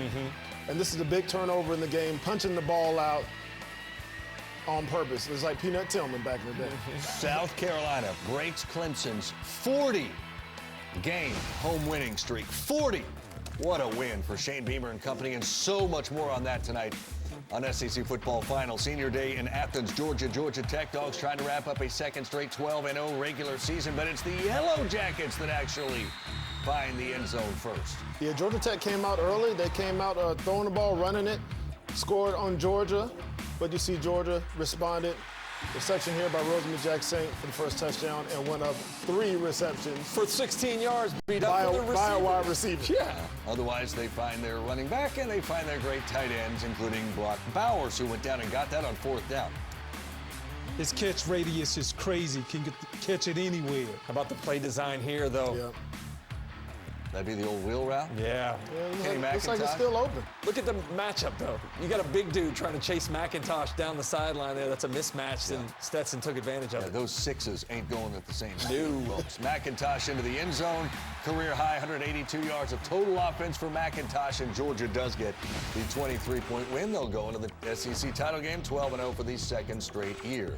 Iron Bowl, Cadillac Williams and the Tigers, believe it or not, could go bowling with a win, and they got off to a good start. Robbie Ashford showing those wheels, and it's Auburn off to the early lead on Alabama. That was a point of emphasis, making sure they run the football effectively with play design, contribution from the quarterback. Ashford 121 yards rushing, Hello, Jermaine Burton. Second straight week we say hi. Yeah, had a big game last week against an overmatched opponent today. Brought it in the Iron Bowl. Against an overmatched opponent? Pretty much an overmatched opponent. Bryce Young into the end zone, touchdown, 7-7 ball game. Usually he keeps his heads up, trying to find somebody to throw to, but he took care of it himself. And then, touchdown. Roydell Williams, that's off of an Auburn butt fumble. We'll show that to you later as well. Trayshawn Holden into the end zone. Bryce Young, 3 touchdown passes. And Alabama wins 49-27. Look at Princeton. Tight end turn running back. Will not be denied. Catches him, he runs him, he throws him. Does it all. He's just an athlete.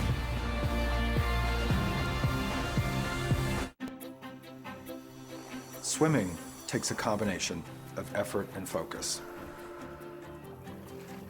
Every breath, every stroke, every movement must be deliberate.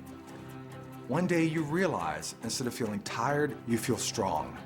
That's what Regions Private Wealth Management provides. We're intentional about every detail of your financial plan, so you can embrace life's moments while planning for your future. Wrap your back in heat. Wrap your back in support. Wrap your back in massage. Wrap your back in the Calming Heat Back Wrap from Sharper Image, the customizable back belt that gives you 3 therapies in one: inflatable lumbar support, soothing heat, and vibrating massage. Make every chair your favorite chair, or add the optional power pack for relief anywhere.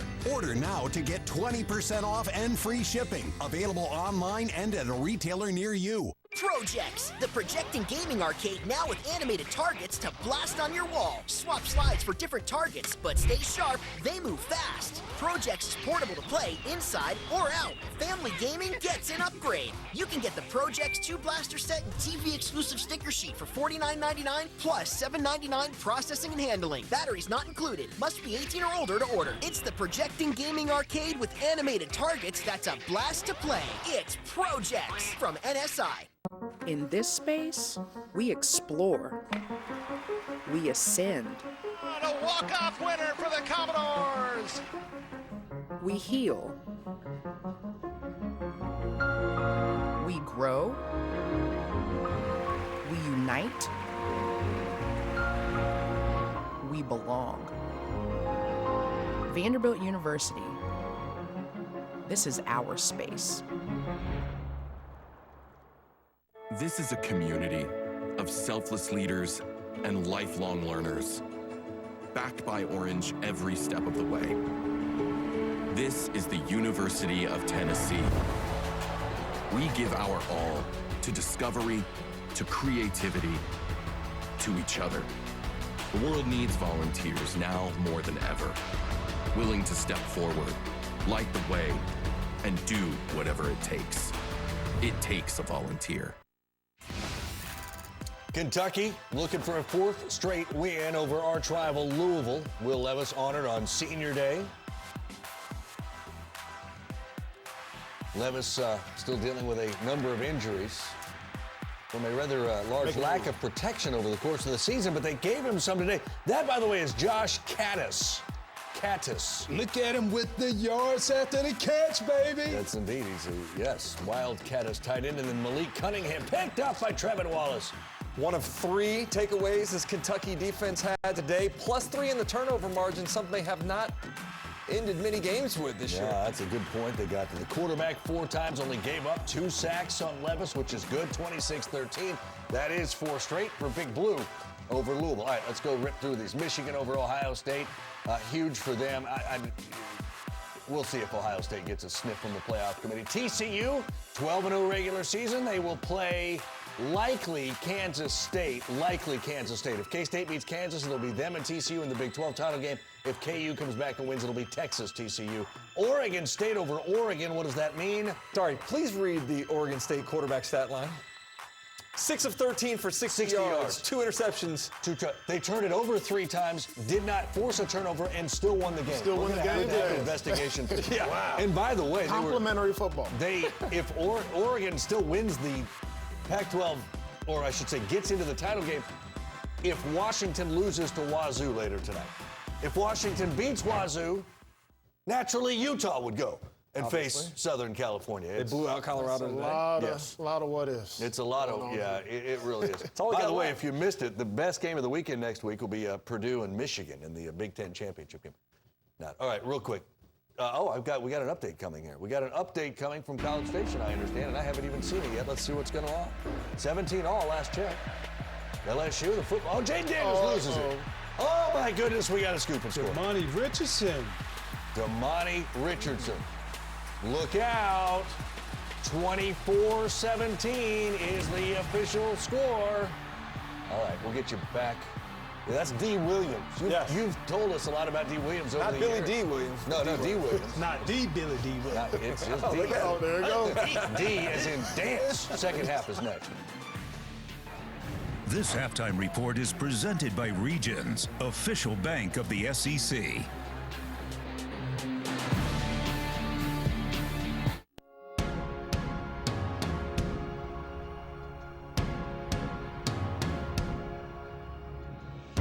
If you're ready to bring it on game day,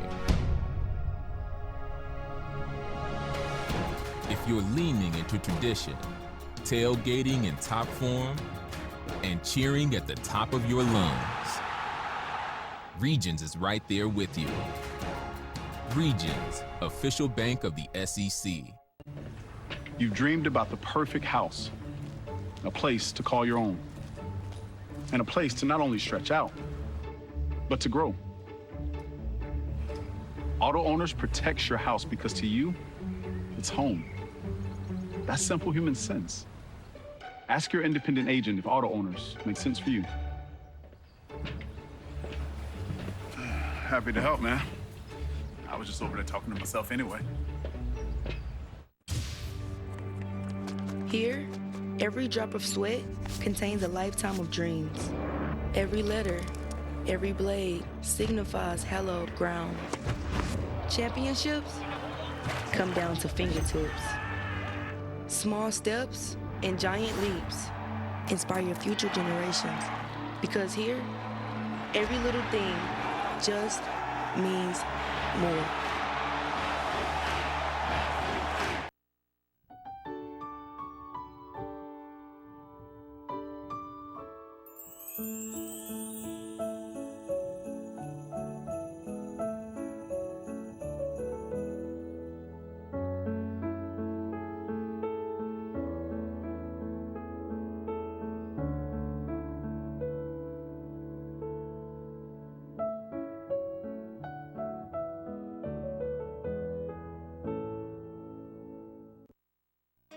You know your local Ford dealer is here and here. So that means you can buy a car, truck, or SUV here, here, or here. With pickup and delivery and remote service options, we can service your car while you're here, here, or even here. You choose what works best for you, because we're here for you.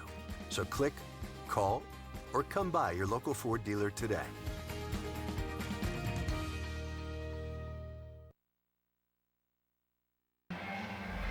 We welcome you back to Nashville and SEC Saturday Night presented by T-Mobile.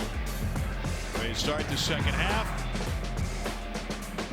Tennessee with a solid first half against Vanderbilt, up 21-0. That includes a punt return for a touchdown for the 10th-ranked Volunteers, who still have plenty left to play for. Welcome back, everybody. Tom Hart alongside Jordan Rogers. Joe Milton hasn't been great, but to this point, it's not like Tennessee's stressing about it. No, not at all. I mean, it was a fast start for Joe Milton, hit the big one down the sideline. Been a little inconsistent with the deep ball, but if you're Vanderbilt, I feel like you're in an okay position. You only gave up 14 points to the best offense in the entire country. Obviously, the punt return hurts. They just got to get things going on offense. We'll hear from Clark Lee in just a moment. He spoke with Cole, but Mike Wright's a guy that they've cast their lot with him. Should the offense look any different with him in the second half? That's got to look different, right? I mean, just 21 passing yards, a long of 8. I mean, this is the 130th ranked pass defense in the country, and let me remind you, there's only 131 teams, so they got to find a way to get something going through the air. Sustained a few drives with some quarterback runs, some good design between the tackles, but right now, completely one-dimensional, and you can't beat a Tennessee football team that's this good being one-dimensional. The rain has been steady. but not necessarily overpowering. Temperature in the low 50s. McGowan backing up. Now got a full head of steam. And he's got a lane. McGowan gets turned around and stepped out of bounds. Let's get you to Cole with Clark Lee moments ago. Coach Lee, way that first half played out, does that change anything for your quarterback situation in the second half? It doesn't, not to start. You know, Mike needs to play through this, and we got to get in sync offensively. I mean, we've been able to sustain some drive. We got to get out of our own way.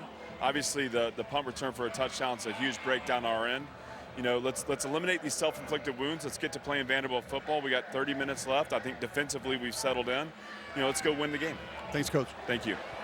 Vandy held under 100 total yards for the 4th time this season and a half. Ray Davis is the running back. And Davis took a lick from Jeremy Banks on a gain of 5. There's 96 total yards in the first half for Vanderbilt. And a way to get that going is get Jaden McGowan, your talented young receiver in the slot. Get him some easy, quick throws, right? Don't have to push it downfield necessarily to have the passing attack come into play. He's the guy they'll use on the jet sweeps, moving him all around. Try to get him the ball. Quick, easier throws. Or hand it to him. Yeah, there you go. And McGowan trying to follow Davis as a blocker, picks up just 2.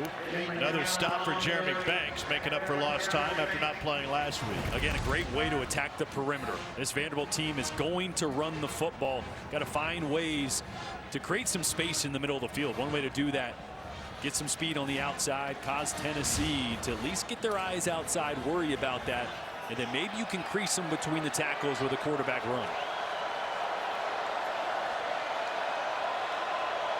3rd down 3. Davis trying to find the edge. He will not. And Tennessee stops him short. Wesley Walker's there. That leaves 4th and a couple in midfield. I like this call. Roll the dice here. This feels like Vanderbilt needs some momentum. So what's the play call on 4th and 2?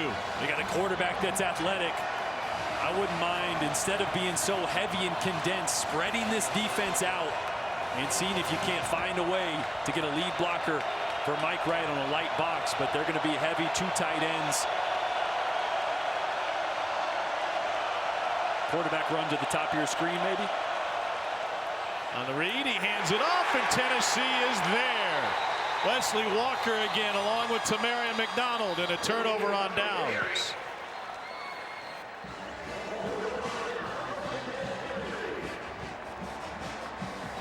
Boy, this is one I'd love to see Mike Wright keep this one and attack the perimeter here. He's going to have one read guy, but trust your speed. Trust your speed. See it with a lead blocker and a tight end up top. See if you can beat that guy to the corner and pick up the 1 or 2 yards that you need.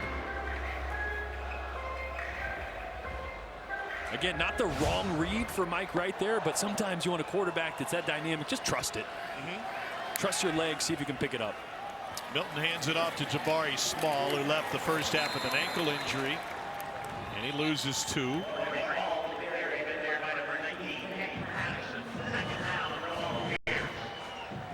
Meanwhile, Javonte Spraggins, who also left late in the half, is back on the field for Tennessee, and this is C.J. Taylor. He's coming off of a 10-tackle performance against Florida.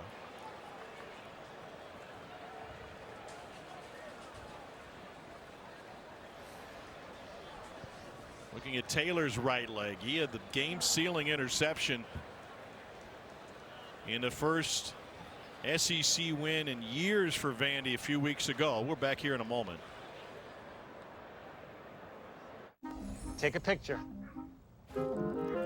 I'm stuck! Is that a new iPhone? Yep, I just got the new iPhone 14 with its amazing camera at T-Mobile. I don't know what to do! Just switch to T-Mobile and you can get iPhone 14 with Apple TV Plus included. And so much more. I'm talking over $225 in benefits every month. Wow! At T-Mobile, get iPhone 14 on us with Apple TV Plus included. Part of over $225 in benefits every month on Max family plans. I'm the captain of the Pee Wee football team. We may be small, but we are mighty. Annoying. And you are so tired from playing defense against us that your focus is about to ride the bench. Go, go, go. Thanks, Mom. Bye. Come on, come on. And if you have cut rate car insurance, then not even a Hail Mary will save you from paying for this. So get Allstate and be better protected from mayhem, like me. Awesome.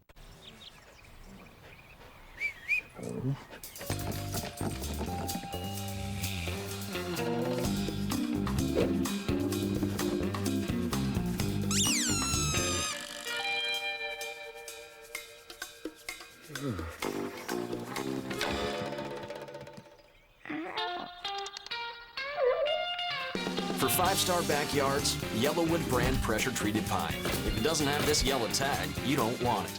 Around here, Saturdays don't just happen. Saturdays are in the details. It takes the X's, the O's, and the T's. The bounces, the flips, and the flights. The bulldog, the bear, and the beads of sweat. It takes this moment and this moment. When anything can happen, every detail counts. Pfizer and the SEC are teaming up to remind fans to get an updated COVID-19 booster shot. Show the world what it means to be an SEC fan at Fanatics.com.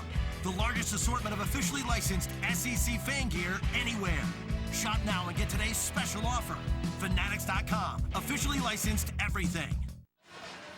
Well, this Tennessee offense, best in the country, started off with a bang. It was the strong arm from Joe Milton to Jalen Hyatt. And then since then, it's been a little off target with some of the deep shots. Definitely haven't been afraid to take them, but just a little bit off from Joe Milton and his receivers.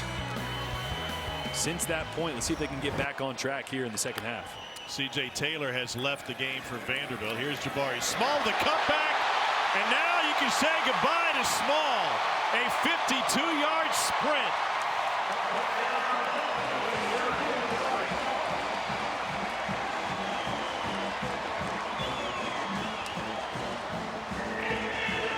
Second touchdown of the night for Small, his 12th of the year.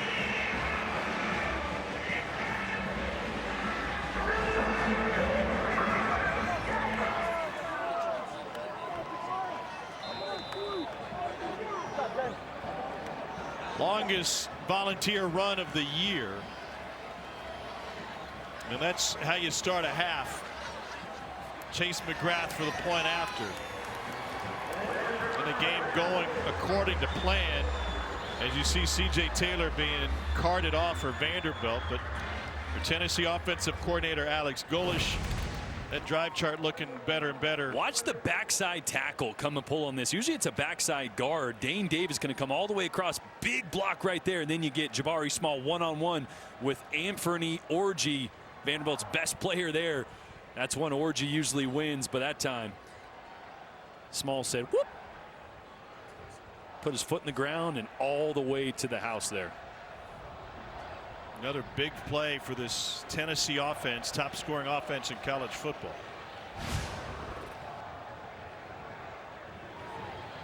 You saw C.J. Taylor being taken off via cart on one side of the field, and there's an injured Tennessee player on the other side of the field. Jackson Lampley, offensive lineman, in on the point after attempt. I tell you what, sometimes when it rains, it pours. So you see C.J. Taylor he going can't even off. put weight on that. I know it's terrible to see. He's been playing such a high level and has such a huge role for this defense, especially against Tennessee with the tempo and the spacing that they use.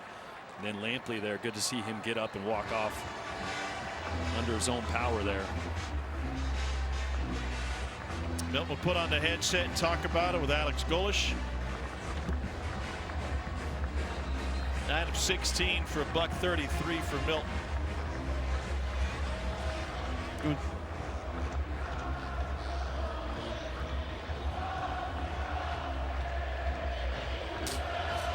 Let's get you down to the sideline. Cole Kulik with Hendon Hooker. Hendon, it's been an amazing season for you, and obviously we've seen you tonight running around. You're basically coaching out there. Why was it important for you after the injury last week to finish this season the way that you've been out here with your teammates? Just wanted to finish what we started. We started in January with a mission, and we got to see that mission through. And I just wanted to be here to encourage my brothers and watch them make plays as well. I saw your post on Instagram today. You're #1 fan in the Joe Milton fan club. Yeah, that's right. I hope everyone had their popcorn ready today. It's a little rainy. But, you know, I'm looking to see Joe throw a couple more here in the back end of the game. I want to know what was going through your mind when he hit the first deep ball right here down the sideline. I called a touchdown. As soon as I heard the play, I said touchdown, touchdown. Jay Hyde stumbled on this wet turf, but it was a beautiful ball, beautiful catch. As we get through this season here tonight, regular season is going to finish up. Obviously don't know what's going to happen in the postseason just yet, but what will you remember most just about this regular season and what you and your teammates have been through? Just how hard we worked and how hard we dialed in to make sure that we got done what we wanted to get done. All throughout the offseason and after practice, times we didn't have practice, everyone was up at the facility making sure that we're working on our game to get better. One of the most amazing things about this team is you just talked about Joe. Your situation very similar to Joe's as far as being the guy, not being the guy, then being the guy again. If there's young football players out there watching the adversity you've been through, what would your message be as just how to handle things like you and he have? Yeah, continue to keep your confidence and play your game. You know, hard work is never substituted by anything, and keeping a confident mindset and continuing to work hard will play itself out, and always listen to your coaches and just trust the process. It feels like it's just been a fun year. The deep balls, the stats you put up, Jalen Hyatt emerging, what Joe's done tonight. How much fun has it been being a part of this Tennessee football team? Extremely fun, extremely fun. I wouldn't want to be anywhere else. What's next for you, Hendon? Getting ready for draft prep. So I'm looking forward to that, and you know, wherever I end up, you know, I'm looking forward to being there. We wish you a speedy recovery. It's been a joy visiting with you and watching you be a college football player here at Tennessee. Thanks for everything. Yes, sir. Thank you. There you go, guys. Hendon Hooker. What a great, not just a great player, what a great ambassador for the Tennessee program. Not just in that moment or in the playing moments, but for years to come. The resilience that he showed, the determination. Again, transferred here, wasn't the starter, kept working. And then obviously to achieve individually and as a team what Tennessee has been able to achieve, pretty special. 3rd and 6, Wright leaves it short. I remember talking with Josh Heupel before the first game last year, and he said, we're still not sure what we have with Hendon Hooker. Milton got the start against Bowling Green. In the end, over 6,000 career passing yards just at Tennessee, not including the numbers he put up at Virginia Tech. But then once he kind of put his hands around the starting job and got a grasp of it, Heupel admitted, he said, man, we didn't realize this dude's a gamer. He may not have shown us on the practice field just how good he could be. Vandy's faking it, and they'll pick it up with Matthew Hayball still rolling, and he takes it past midfield and then lost the football. And Vandy gives it right back. 22-yard run. Officials already signaled Tennessee ball on the fumble. Man, you feel for Hayball, who had it in his grasp until a helmet got put on the ball. Well, that's hard enough for an offensive player that's used to carrying the ball. The rain coming down here, that ball is slick. Hard enough for a guy that's used to it to get a helmet on the ball and not give it up. Great play design, great timing on the fake punt. Nick Humphrey recovered it. D. Williams put his helmet on it. Another huge special teams play for Williams, who had the punt return for a score.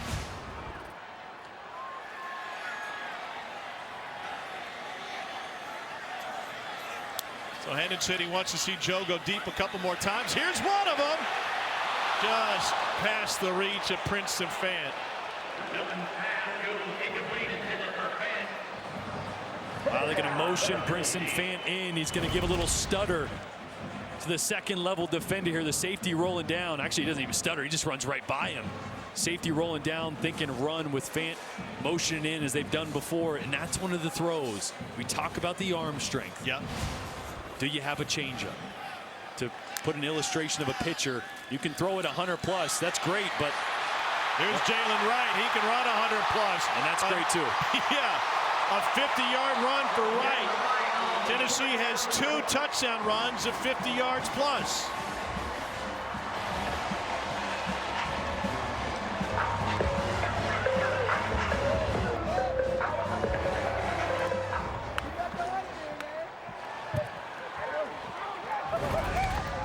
watch Spraggins right here climb up to the second level. Might have got away with a little bit of a hold here at the point of attack there, but either way, great job by Jalen Wright of finishing off that run.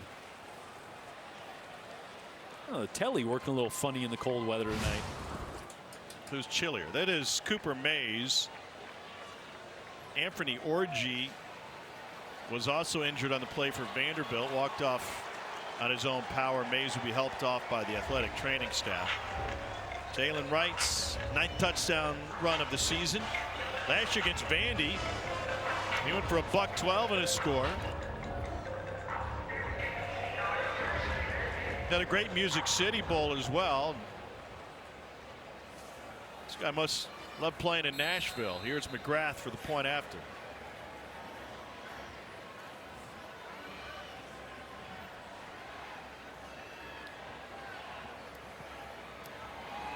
The drive chart's looking pretty good, huh? All Tennessee up 35-0.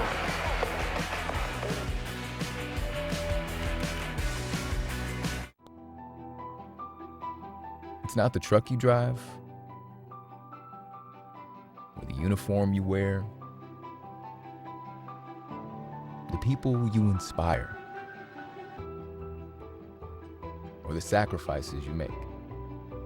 The greatest part of being a hero is the impact you have every single day. We thank you. Life is full of ifs. If you see the potential in every day, if you push for that promotion, or if you say, I do. If you can cash flow like a pro, safeguard against surprises, and supercharge your savings, the if in life becomes less iffy.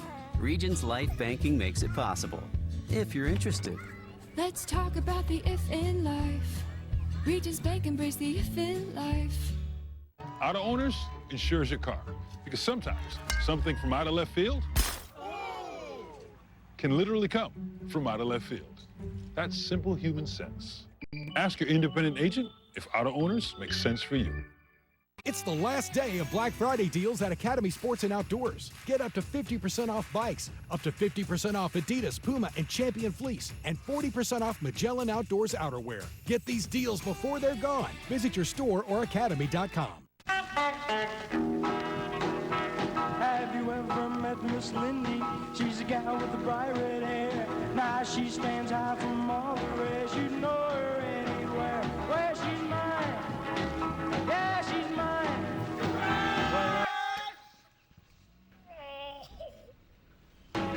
My Miss Lindy. Why, I love that little girl. Have you ever seen Miss East against West, but only one championship trophy. Nowhere to run, nowhere to hide. Let's go, man! Georgia is the team to beat, the #1 team in the country, deservedly so. LSU clinches the West. Congratulations to the Tigers. The West, baby. Atlanta ball, man. Gigantic matchup with Georgia and Atlanta. It'll be an epic battle.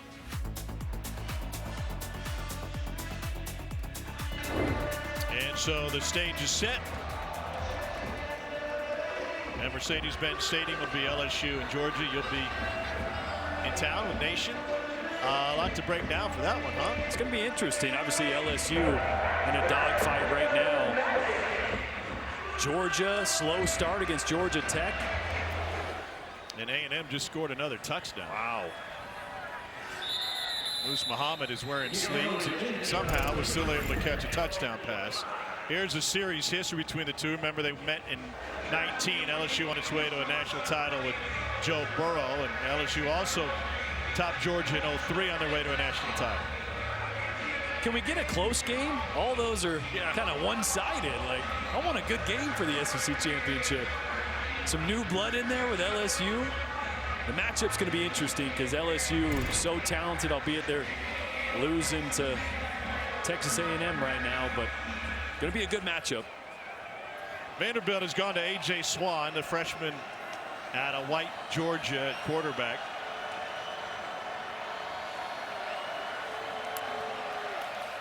Down by 35 and throwing in the rain, and that's complete to the edge for a pickup of 5.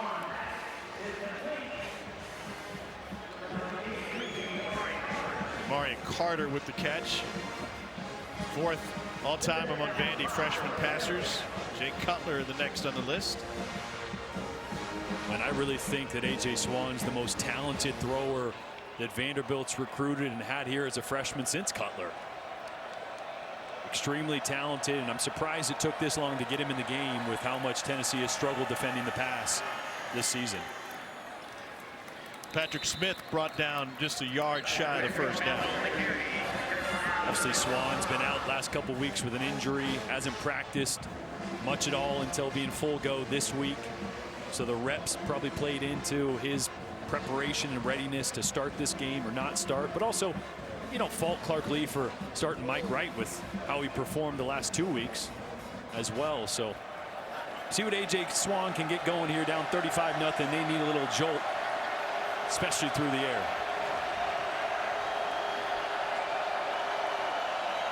To this point, Shepard only has 3 catches. Swann gives it up, and first down picked up by Patrick Smith, the product out of Atlantic City. And I'm not really sure Vanderbilt's thrown the football more than, what, 15 yards downfield? Yeah. On that little post route that Mike Wright threw to the left that was in the dirt. Like Tennessee and Alex Golish, offensive coordinator, was saying, sometimes you just got to show that you can throw it deep. I feel like Vandy's got to do that at some point. Does the weather impact any of that? Of course, but look at this. Look at all those defenders within 8 yards of the ball. You know, 1 guy deep right now.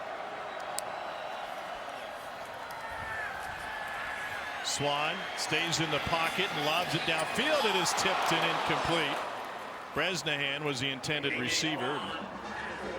Donald and Banks were there. Yeah, and there was the shot play, right? Another post route trying to hit Will Shepard down the field. Good coverage there from Tennessee, and Bresnahan, the tight ends, on that over route replacing.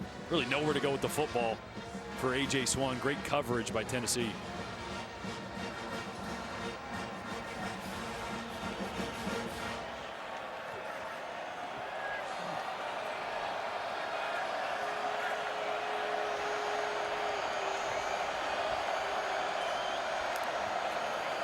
Pressure up the middle from Banks to the screen. There's a little slip, and it's taken down. Jalen McCullough with the tackle on Patrick Smith. Boy, Tennessee's going to bring some pressure from that side, and that's a tough thing. It's a great job by A.J. Swann to throw in hot, but the defense also knows that that's where the quarterback has to go with the ball when you bring pressure from the linebacker position from that side. So well played. Great play call there by Tim Banks. 3rd down 11.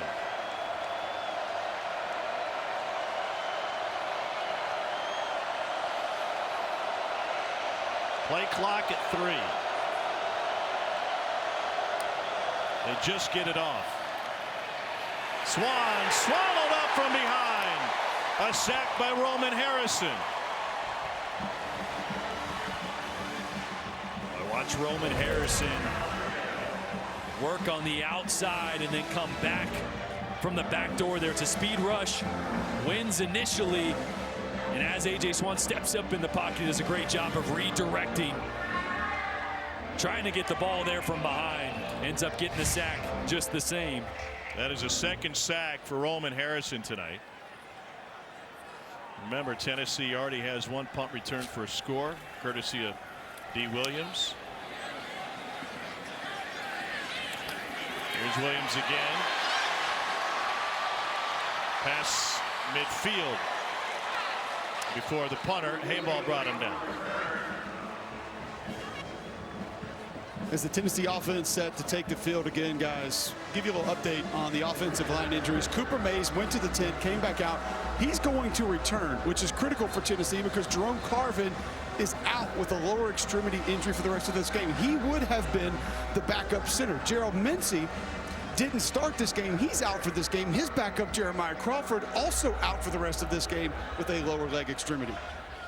Man, O-line is starting to look like the secondary in terms of the injury situation.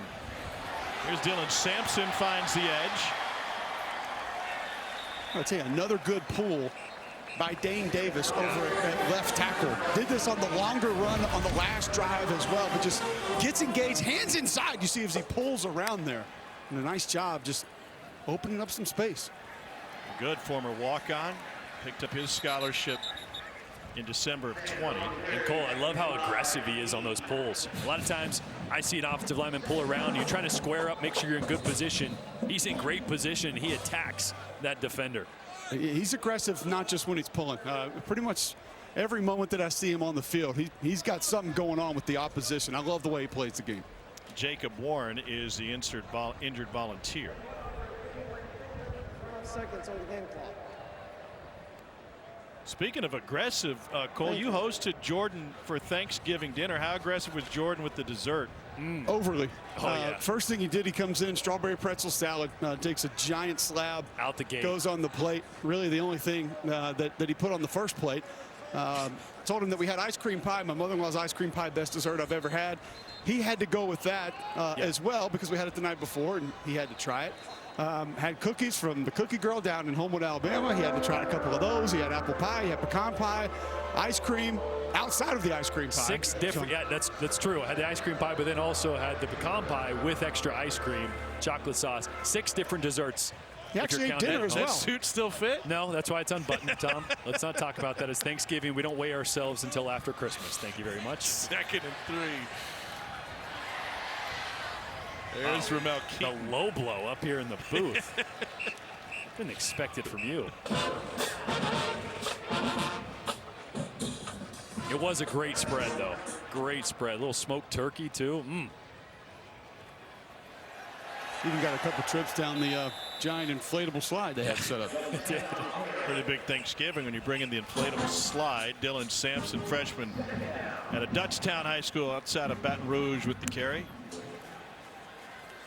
There he is again, stepping through a big hole. Brought down by Anthony Orji. Orji leading the SEC in tackles, nearly 9.5 a game. He had 8 against Florida, 12 against Mizzou. He is a tackle machine. Sampson taken down right at the line of scrimmage. Guess who's there? Anthony Orji. Just unbelievable instincts, right? I mean, he's athletic, but he's not the most athletic guy that you're going to find in the SEC at that linebacker position. But he reads things and reacts so quickly. So he's already in position by the time most guys are figuring out where the ball is even going. By the way, it's kind of brisk up here in the booth. Yeah, good thing you put on that extra layering. Got that extra inner tube going on underneath the old dress suit. It's nice. Literally raining on you right now. The flip Fant with his 2nd and goal coming up. Milton fires, cut. Another Tennessee touchdown. This is Walker Merrill in his 3rd of the year. Not bad for a Brentwood kid to come home.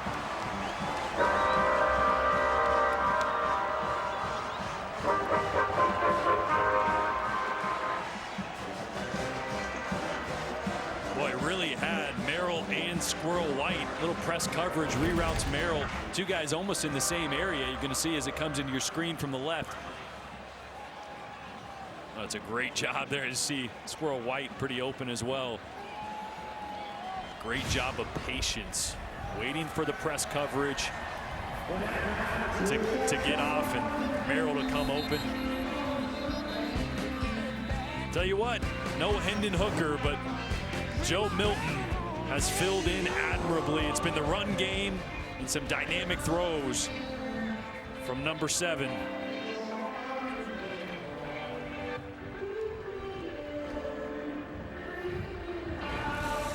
There's a flag on a point after.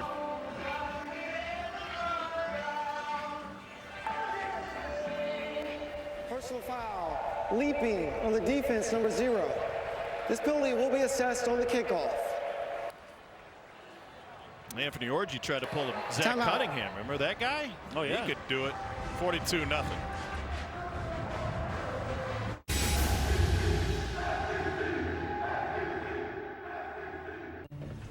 You've dreamed about the perfect house, a place to call your own, and a place to not only stretch out, but to grow. Auto Owners protects your house because to you, it's home.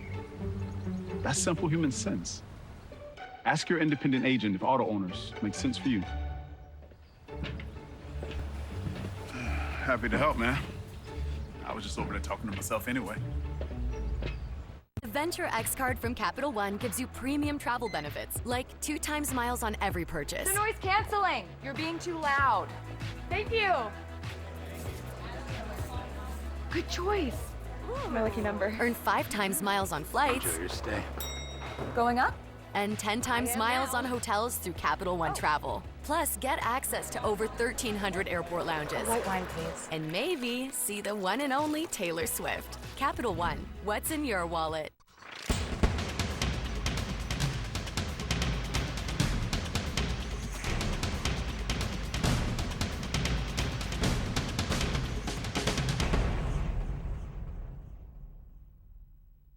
Welcome to SEC Nation. It feels great because we're home. From SEC Nation, we're coming your way right now.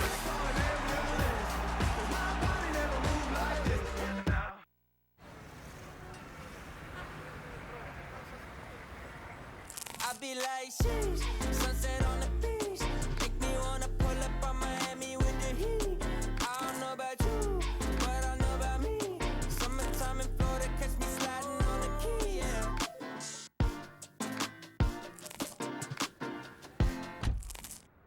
I be like, sheesh. It's not a pizza, it's a melt. And for $6.99, it's just for you.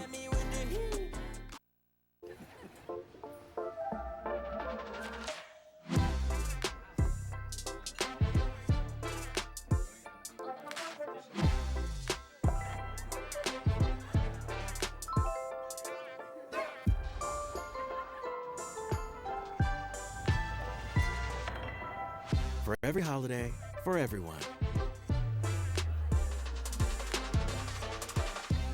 Ritz, a taste of welcome.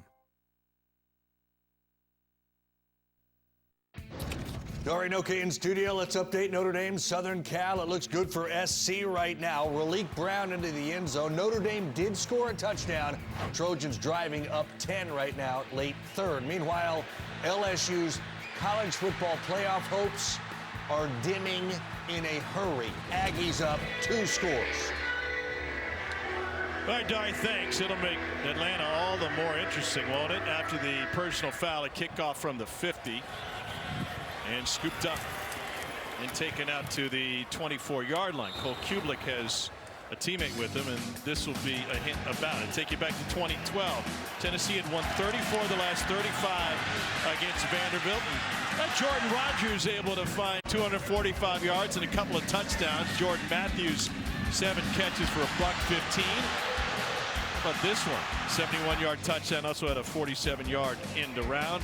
Hugs down to the sideline, and now see if Cole can get a hug out of him. One of the all-time greats. Got a hug from his son before the game, actually. Just rolled right up. Jordan Matthews. What was it like just having Jordan Rodgers on your back his entire career? Nah, if that means I carried him, I don't know if I can say that, man. Jordan's the man. I know you guys give him a hard time at the network. I know that. So somebody's got to be his fan. I love J-Raj. He's the reason a lot of this stuff got turned around out here. I was lucky to have him as my quarterback. I always got to talk good about my quarterback. You know, it's a wide receiver rule number 1.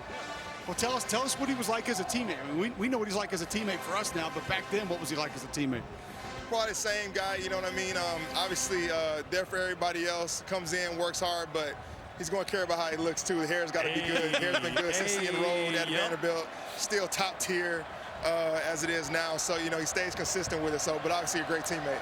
Did you have to go beg him for the football often, or was this one of those things where he knew he was coming to you regardless? No, he knew the deal. You know, he knew I was going to make plays, and he wanted to look good just as much as I did. So we kind of had a little bond. I just give him the look, and he's like, okay, J-Matt's ready. He give me a good ball. But we had a couple good receivers during that time, but I definitely would slip him some money, you know, on the meal plan every once in a while so he could give me some extra throws. Except for in 2011, J-Matt just kept throwing his hand up saying he was open. I ended up throwing 3 picks because I thought he was open, and he wasn't against Tennessee all the time. He said 2011 Tennessee, you kept putting the hand up like you were open and you weren't, so it cost him a couple picks.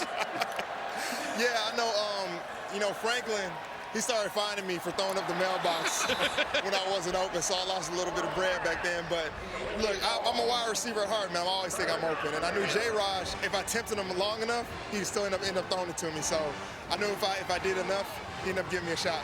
Finally, you're one of the all-time greats that's ever played in this conference, and obviously here at Vanderbilt. You've been around this program the last couple of years. I just want to get your thoughts on Clark Lee and what he's done to the program so far.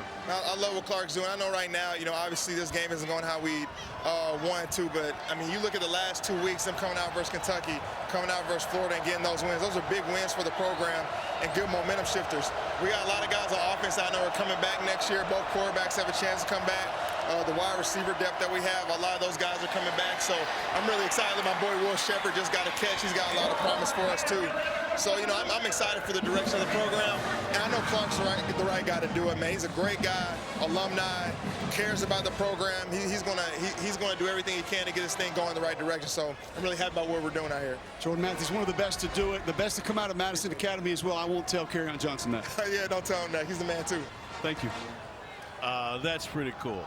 Because you guys, you leaned on that guy. I mean, we joke about it, but any great quarterback would know who's out there to make money. Every time we're on the road, 100,000 fans knew exactly where I was going to try to go with the football, and somehow J-Matt would still make amazing plays. He was a really smart player, obviously, and a very astute observation. He nailed the hair.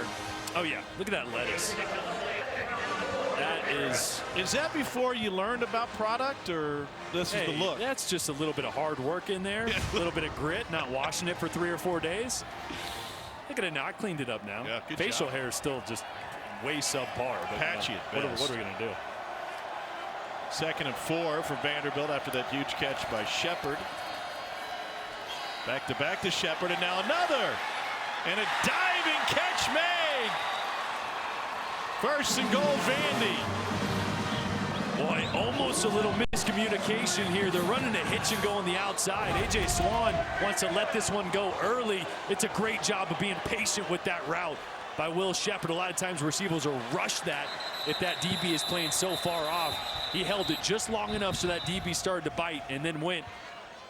It was a great job by A.J. Swan of putting enough air on the ball to make sure Will Shepherd could get underneath, and I think they're going to take a look at this catch. Yeah, as it is, it's the longest play of the night for Vandy for 28 yards. Did he have control of it? Will be the question.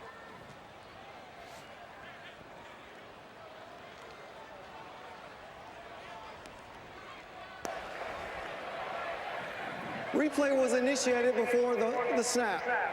The ruling on the field is a completed catch at the 5-yard line. The previous play is under further review.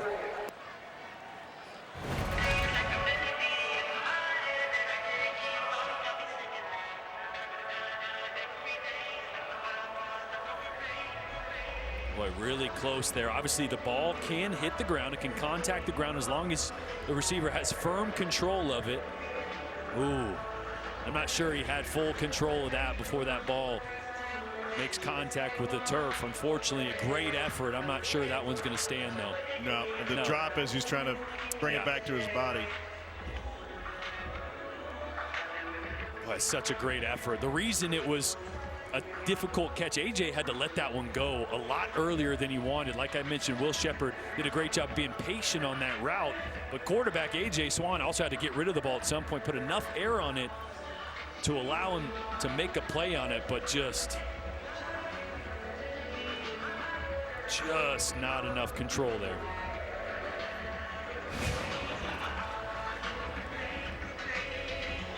Going to see here on this replay just how early A.J. Swan wants to throw this ball. Watch the quarterback here. He's going to pump it once. And then really he wants to get rid of this ball. Waiting, fading away a little bit. Puts enough air on it. But the reason he wants to get rid of it, because he knows that safety's going to be flying over the top, right? You can't throw that ball too late, otherwise it's going to be an interception. So this one's going to come back. I will say, though, talking to Jordan Matthews down there on the sideline, Will Sheppard reminds me a lot of J-Matt for a couple reasons. His ball skills are so great. Obviously, that one, a close call there. Not going to come up with that one, but not the fastest guy in the building. J-Matt wasn't either. I mean, J-Matt would be like a 4 or 5 kind of guy in the 40, but when he got the ball in his hands, nobody could catch him. He was a gamer, unlike anybody I've been around. I think Will Sheppard, his ball skills remind me of Jordan Matthews. Maybe J-Matt was a little faster, but Will Sheppard is a heck of a receiver. The numbers show it. 9 touchdowns on the year, and a very underrated receiver in this conference. I was really surprised that Tennessee defensive coordinator Tim Banks told us they wouldn't treat him any different. They weren't going to trail him. They weren't going to really try to bracket him early. And they were just going to kind of see how it played out with certain matchups. Vanderbilt hadn't really tried to attack it. After review, the ruling on the field is an incomplete pass. The receiver did not maintain firm control of the ball while contacting the ground. It will be 3rd down and 4 at the 33-yard line. So as we thought, that one's going to erase biggest gain of the night for Vandy.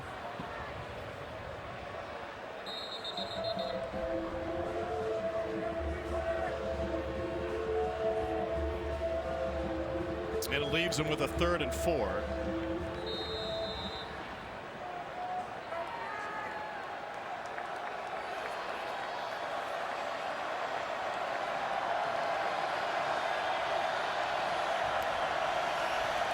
Four-man rush. Here's McGowan. You know, Tim Banks had a great meeting with him yesterday. He also told us they didn't think the offense would look that much differently between Wright and Swan. Obviously, the quarterback run, and Wright more likely to take off with it. There's nuance involved in that. That, by the way, that completion was short of the 1st down, so 4th and less than a yard.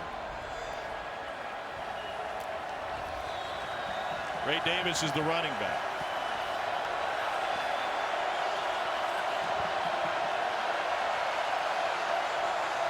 And the center flinched. 14th consecutive start at center for Julian Hernandez. Snap infraction. Offense, number 62.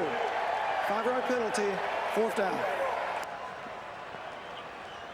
Well, I'm always surprised in these 4th and inches situation. You see Julian Hernandez there is going to flinch a little bit. You got a big frame quarterback, 6'3", 225, starting shotgun, walk up under center and sneak it.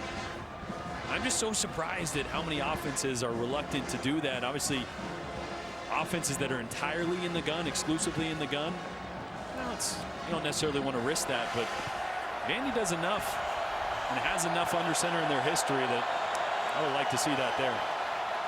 Four-man rush again. It's batted away and incomplete. Latrell Bumpus, a deep penetration, and Tennessee will take over on downs. Well, Latrell Bumpus is a sneaky good night on his hands right now. Doesn't always show up in the stat column. A big game here, looping around, knowing he's not going to get to the quarterback in time, so gets his hands up. He's been really disruptive. A lot of times not getting a tackle in the stat column, but he has been in the backfield. He's caused his Vanderbilt running backs to bounce it outside when it's supposed to go inside. Big night from number 11.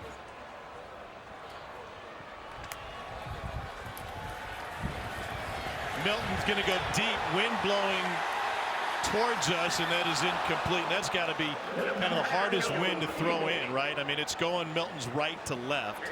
Yeah, you saw the ball trail there. For a right-handed quarterback, your ball is always going to trail from left to right, but the side wind here, like Tom, you mentioned, brings that ball back inside. It's a really tough adjustment for Squirrel White. Again, though, I mean, that ball is about 65 yards downfield, so not saying you can put that much more air on it, but that is just a missile.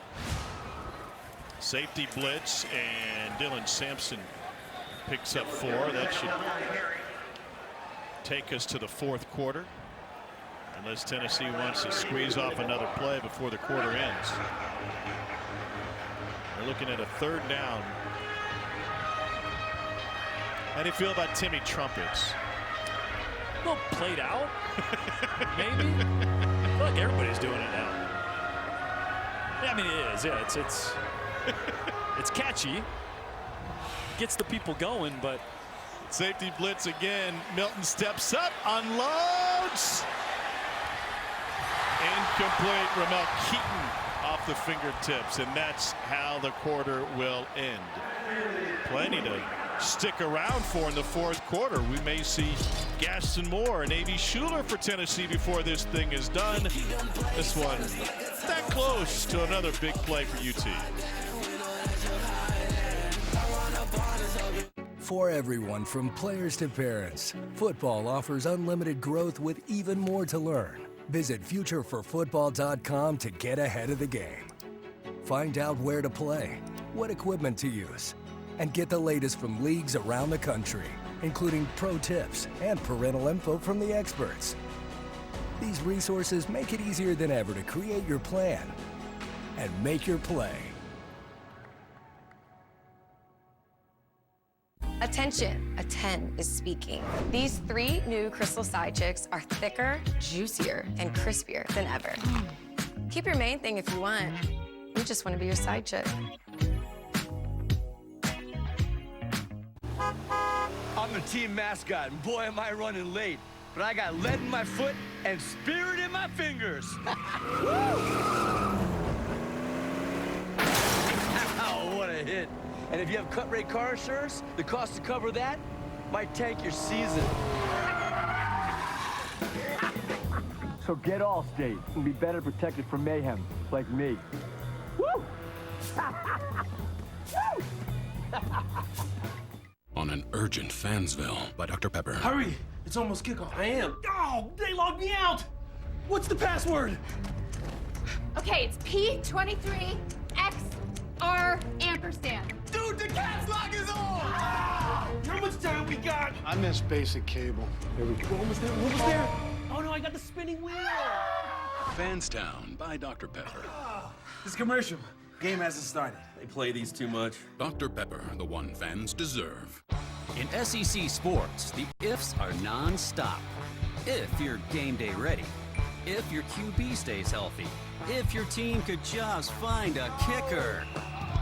If you love the tradition, the rivalry, the edge of your seat action on and off the field, we're right there with you as the official bank of the SEC. Sorry. We just can't help you with the ifs in sports. Regions helps you embrace the if in life. Let's talk money on Monday.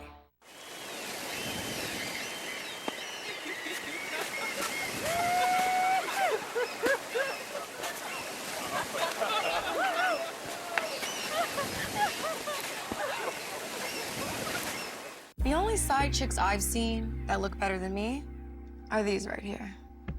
Introducing 3 new, thicker, juicier side chicks.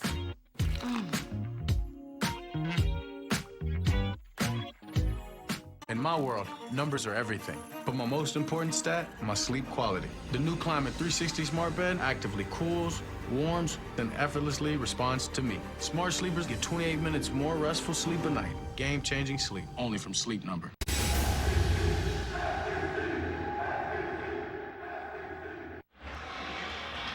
And we welcome you back to SEC Saturday Night, presented by T-Mobile.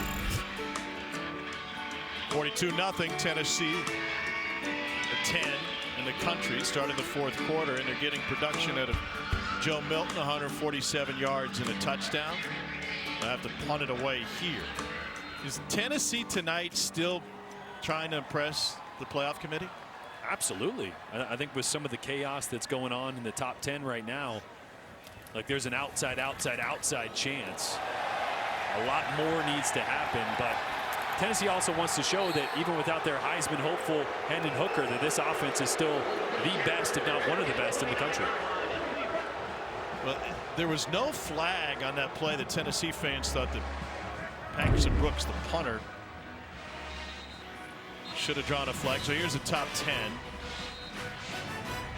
So Michigan will be playing for the Big Ten title. It's tough to imagine that they could fall off out of the playoff. Same with TCU. So there's maybe that number 4 spot that would be available. And Ohio State could still be in that 4 spot, obviously, even though Michigan had their way with them today. Yeah, I mean, they need a lot still. I mean, there's chaos going on. They still need a lot, but valuable to show that this offense isn't missing a beat without Hendon Hooker. Swan swings it out to Shepard. Pickup of 9.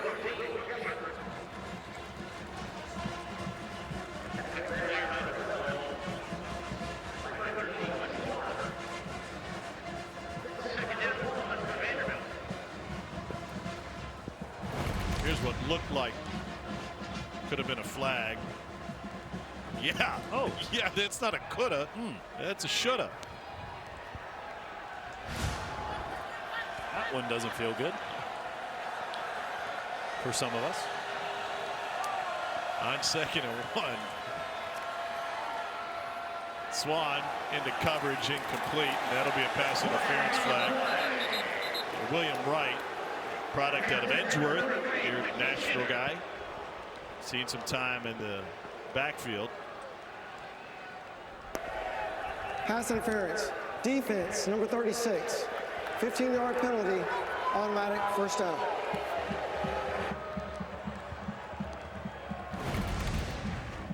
Yeah, got a play action in a deep sail route or a corner route coming here, and Wright just never locates the ball. He's in trail position, trying to recover from the play action, and a little bit of contact there. Easy call.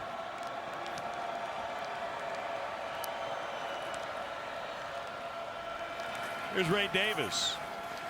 Well, Ray Davis is a great story.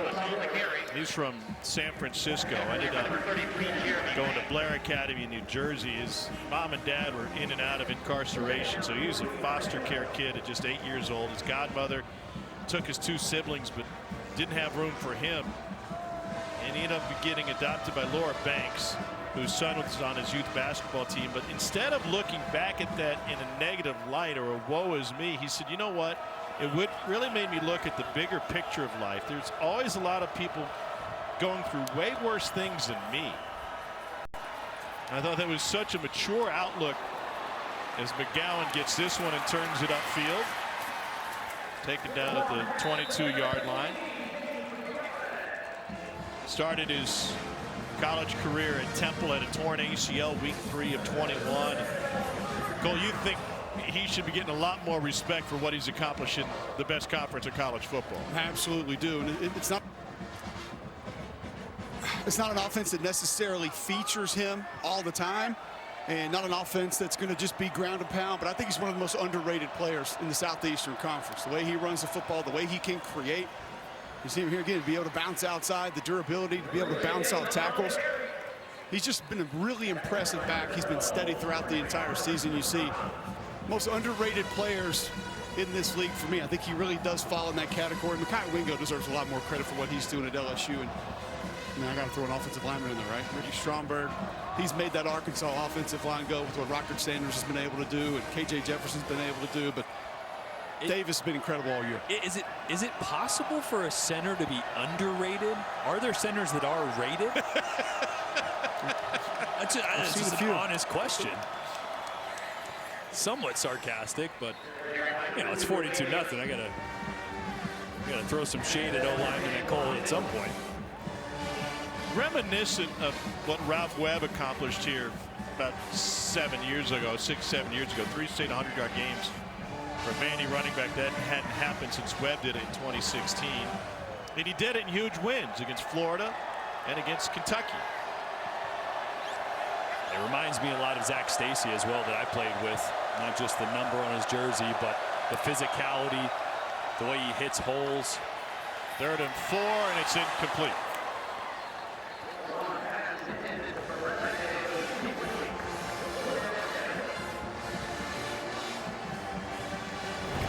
A.J. Swan trying to force a ball in here. Banks sitting right there reading his eyes the entire time. You know, Vandy's not going to get to bowl eligibility, barring the second coming.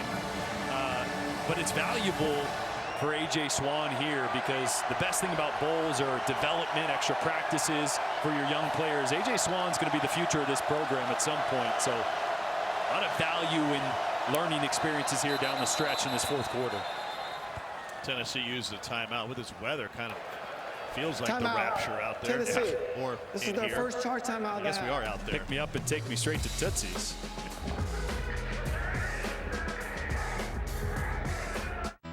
Don't miss out on Walmart's Cyber Monday deals for days. You can score big on tech, toys, and more.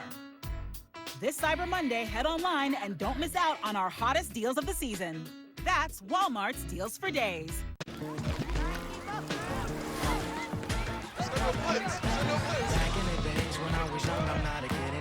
Start playing and never stop playing. You get the most from the game when you're having fun. In guys' hair, game day is every day. Our training doesn't stop. Do it again, run it again. Round face, straight hair. Short on back and sides and long on top. Nice work, Taylor. Being a sport clip stylist takes a strong skill set. Finger curls. And strong fingers. Only the best make the cut. That's Sport Clips. Sport Clips, the pros in men's hair. You've dreamed about the perfect house, a place to call your own, and a place to not only stretch out, but to grow. Auto Owners protects your house because to you, it's home. That's simple human sense. Ask your independent agent if Auto Owners makes sense for you. Happy to help, man. I was just over there talking to myself anyway.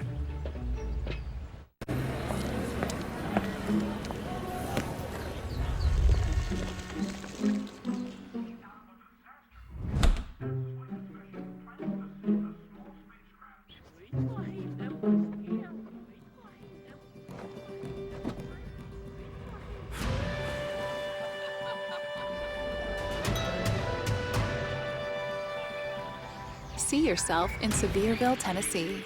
Your Smokies start here.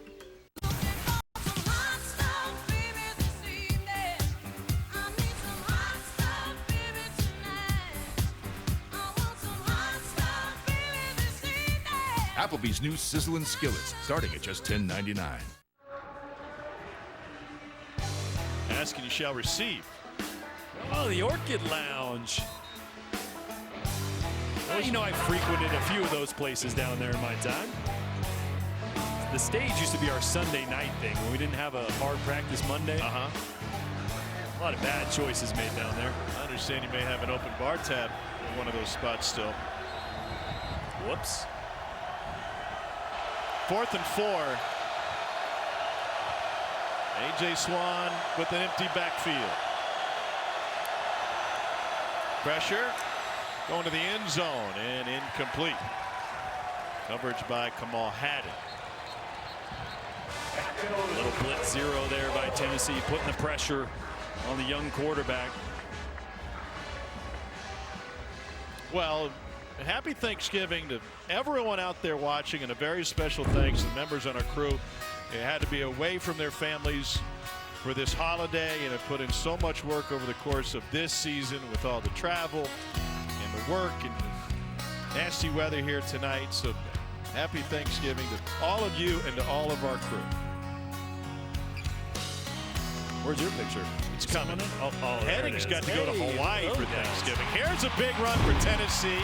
While we're showing you our pictures, Tennessee with another snapshot and another huge run. Jalen Wright takes it 83 yards for the touchdown. That is the third run of 50 yards plus for a score for the Volunteers tonight. I mean, I'm telling you, you can't blink. This team is so dynamic. The big plays have really come on the ground tonight. And just a great job of getting a couple pullers coming from the left to the right there. One missed tackle by Kane Patterson there. And Jalen Wright is gone.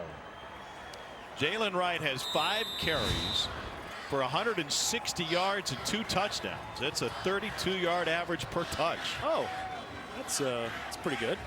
Not bad. A knuckleball through. Tennessee a point away from a .500 tonight. What a night for Jalen Wright. T-Mobile has 5G here, and we also cover you up here. Yup, Get free Wi-Fi now with streaming all flight long. We do coverage differently with expanded high-speed data across the world. So you're connected here. And here? Not yet. But down here, you're covered with a year of AAA, including roadside assistance on us. On the ground, in the air, or overseas, T-Mobile has coverage beyond the expected.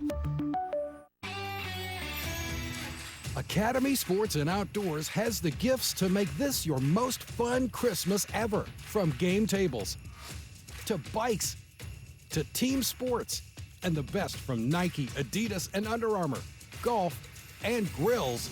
We've got everybody covered this holiday. Merry Christmas from everyone at Academy Sports and Outdoors. Around here, Saturdays don't just happen. Saturdays are in the details. It takes the X's, the O's, and the T's.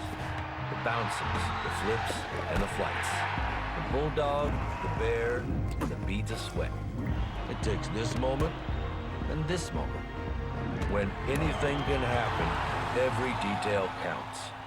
Pfizer and the SEC are teaming up to remind fans to get an updated COVID-19 booster shot.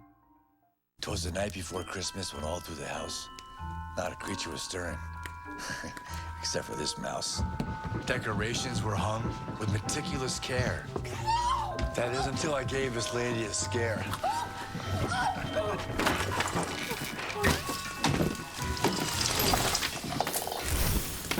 A holiday lesson we all could learn. Protect your home with Allstate, or your wallet could get burned. Carl! And to all a good night. SEC Saturday Night is presented by T-Mobile, bringing 5G to hometowns across the SEC. 116th meeting between Tennessee and Vanderbilt. They split the last 5.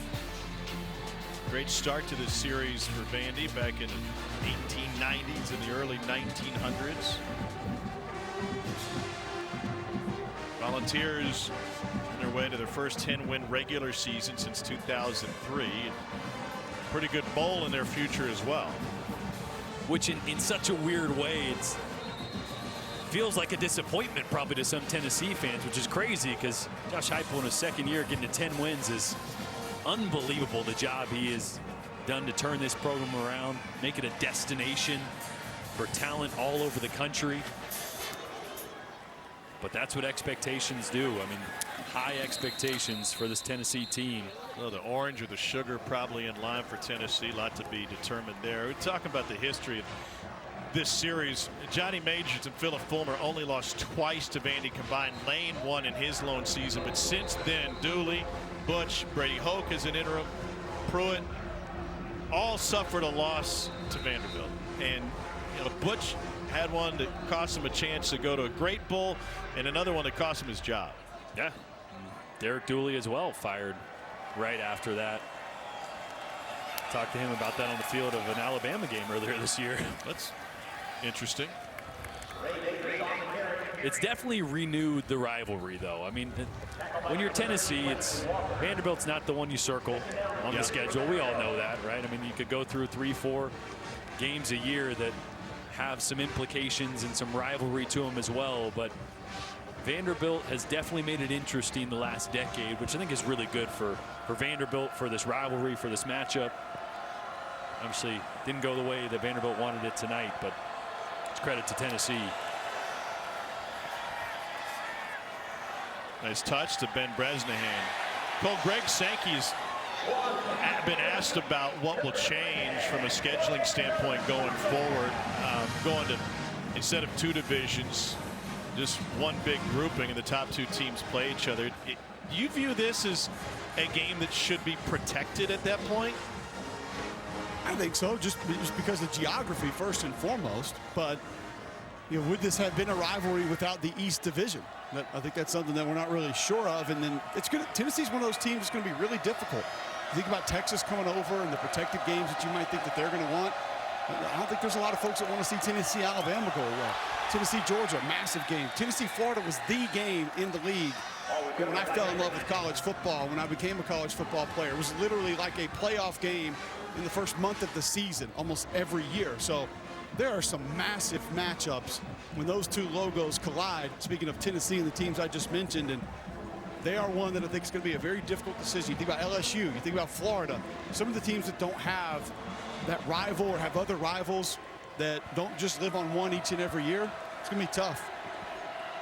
Well, when those two teams, Texas and Oklahoma, come over, there will be some annual matchups that go by the wayside, but you'll see a lot more teams more often. You see everybody twice every 4 years, home and road, depending on how the scheduling ends up getting flushed out, but going to 9 conference games. Won't that be pretty fun to watch? Tennessee against Oklahoma, or Tennessee and Texas, possibly starting a new rivalry. And that's the thing, like these rivalries have a ton of history, but also good football creates rivalries. So there's an opportunity for a couple new ones to pop up here as the conference and the landscape of college football continue to change.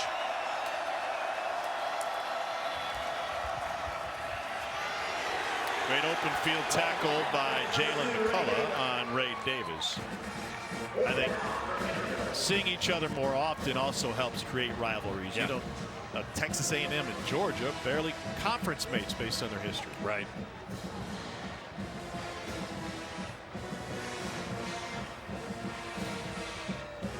Matthew Hayball to punt it away. D. Williams has a 73-yard punt return to his name tonight.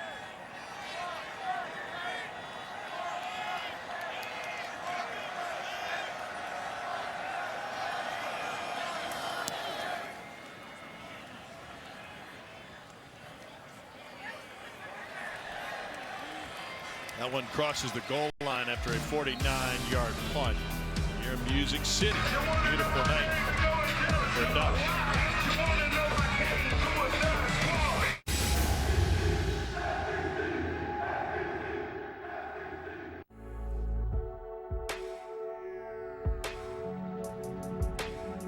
Luxury exemplified. Innovation electrified. With Apple Music seamlessly integrated. The all-new, all-electric EQS SUV from Mercedes-Benz.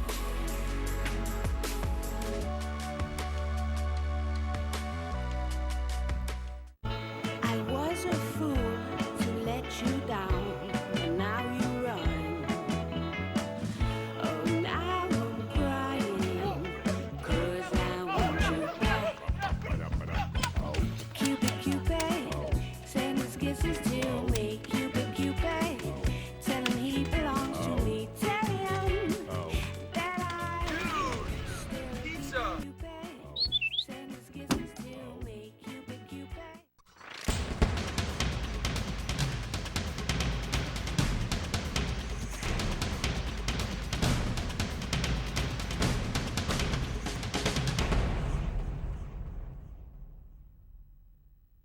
Welcome to SEC Nation. It feels great because we're home. From SEC Nation, we're coming your way right now.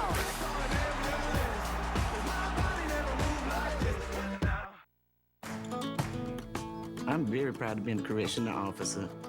I've done it 26 years, and I love it. They need someone to help them get back on that track, and I like being that person. I love what I do. At Core Civic, there's so much to learn. Once you find out that you can make a difference in a person's life, it makes a difference in your life, too. It's definitely a challenge, but it's a good challenge. If you want to make a difference, here's your opportunity. There's never been a better time to get away. With a great deal on the Hyundai you've always wanted. With America's best warranty and up to 3 years complimentary maintenance. It's your journey. Own every mile at the Hyundai Getaway Sales Event. Hurry in to get our best deals of the season. Get in and get away. Get a Tucson with 0% APR plus 0 payments for 90 days or get $750 bonus cash. Now during the Hyundai Getaway Sales Event.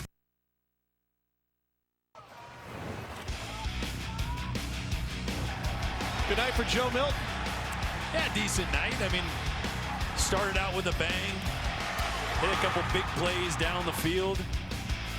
Tell you what, though, I think the running game really helped as well. The running game got going, opened up some of those matchups down the field. Vanderbilt wants to play a cover 4 soft zone, and running game got going, and so did the pass game. That was a good night. Gaston Moore is now in a quarterback. And here's Dylan Sampson. Did they just do it again? Sampson will take it for 80. It's like a Willie Gault track meet tonight. Swimmy, Swami, Sampson, Samsonite. Wow. I was just mentioned the run game. This is Vanderbilt is usually very structurally sound, very fundamental, tackles well, and that's just the, hey, I'm going to run you over, and then I'm going to keep running for 80 yards. And wow.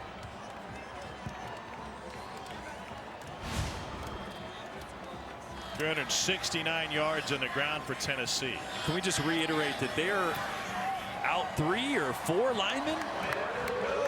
Yeah, they're out 3. 3 linemen? Crawford and Carvin.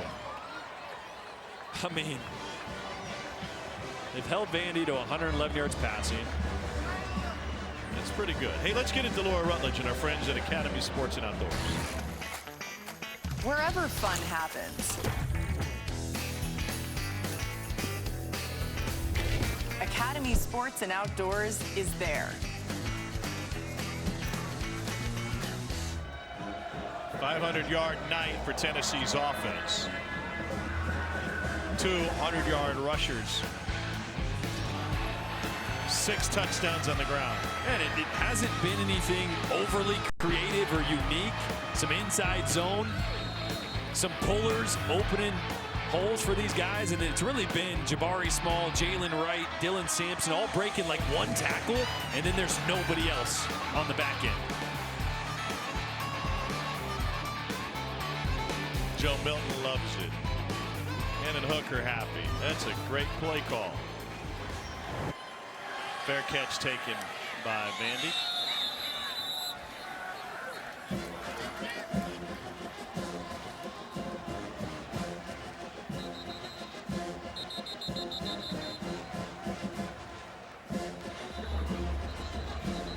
How do you think that drive chart's going for Alex Golish?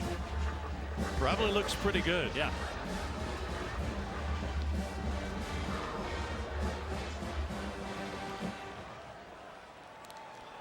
And again, I kind of alluded to it with all the linemen that are banged up and out of the lineup. The rushing attack huge for Tennessee, but also a lot of credit to this secondary. I mean, they are out 3 or 4 guys as well. 4, I think, coming into this. A few others that they've missed for a lot of time and really held Vandy in check. I know the rain's coming down and Mike Wright started the game, but A.J. Swan, very capable passer, talented thrower, and when they've tried to push the ball downfield, Tennessee's been in tight coverage and had it completely covered up. So credit to them for guys in new roles and guys with limited experience stepping up big. Tennessee's been able to go deep into its depth chart on the defensive side. And there's another big play. This is Solon Page. Talking about Alex Golish's drive chart and how he game plans. Number 1 in the country in points per possession and touchdown rate. So there you go. There's 12 drives, 12 possessions tonight for Tennessee. The last 6, they've scored a touchdown on 5 of the 6. He's going to be real happy about the performance of his offensive line, the running backs, even Joe Milton early. And a sack for Tennessee, and they go deep into the depth chart to get it. Tyre West, 12th tackle for loss for Tennessee tonight, and West picks up the sack. Boy, a little ET stunt, end tackle on the left side. crossing, confusing some offensive linemen, getting the pressure on A.J. Swan, and then the suplex there. Yeah, Tyree, big play.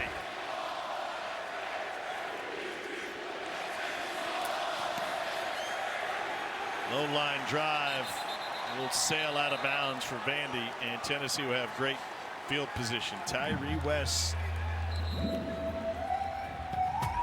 taking advantage of his playing time, the freshman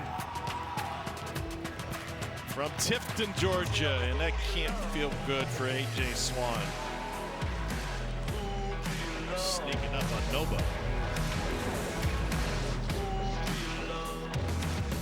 It's the last day of Black Friday deals at Academy Sports and Outdoors. Get up to 50% off bikes, up to 50% off Adidas, Puma, and Champion Fleece, and 40% off Magellan Outdoors outerwear. Get these deals before they're gone. Visit your store or academy.com. On an angsty Fansville by Dr. Pepper.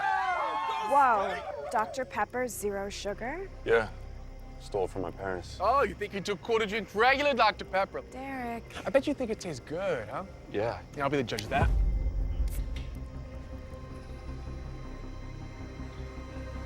It's delicious. I told you. What's wrong about you, bro? It's okay. I think I was projecting my insecurities on your soda. Derek, you're oversharing. Dr. Pepper, the one fans deserve.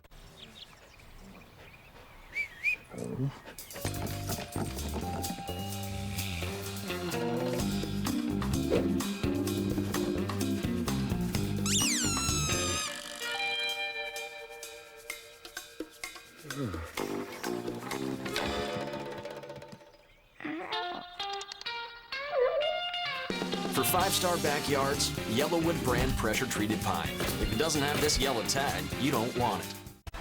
Subway's dropping 12 new subs for the all-new Subway Series menu. The new monster has juicy steak and crispy bacon. But what about the new boss? It looks so good, it makes me hangry. Settle down there, big guy. The new Subway Series, what's your pick? When it's go time, I don't let constipation stop me. New great-tasting Dulcolax Chewy Fruit Bites work naturally with the water in your body in as little as 30 minutes. So you can go fast, go gently, and go on with life. New Dulcolax Chewy Fruit Bites put you comfortably in control.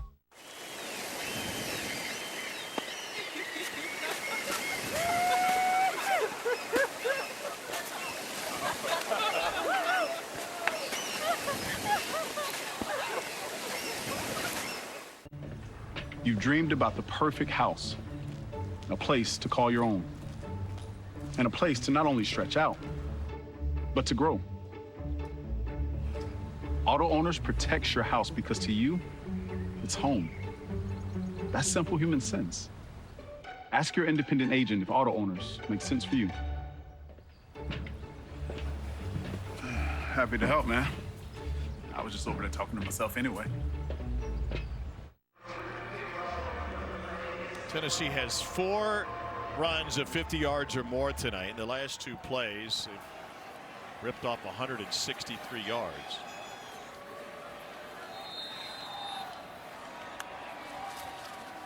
$56-0. Dylan Sampson with the carry. Tom, you mentioned those rushing yards for Tennessee. Now 200 or more yards in 15 of the 25 games Josh Heupel has coached here at Tennessee. In his 10 losses, 6 of those, they didn't hit that 200-yard mark. So something they've done a lot more than a lot of people who don't know much about this offense might think.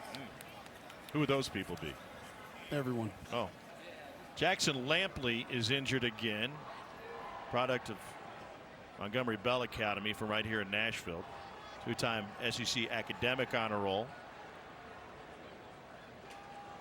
This is on pace to be the largest win in this series for Tennessee since they blanked Vandy 65-0 in 1994.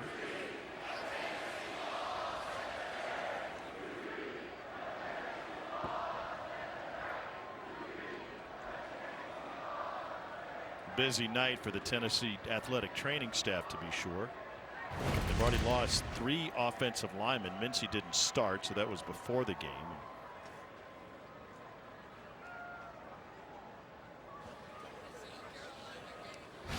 Lampley got rolled up on.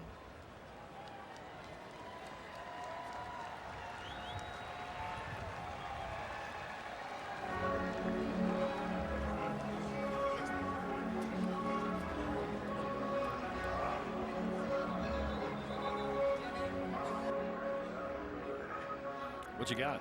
I don't know.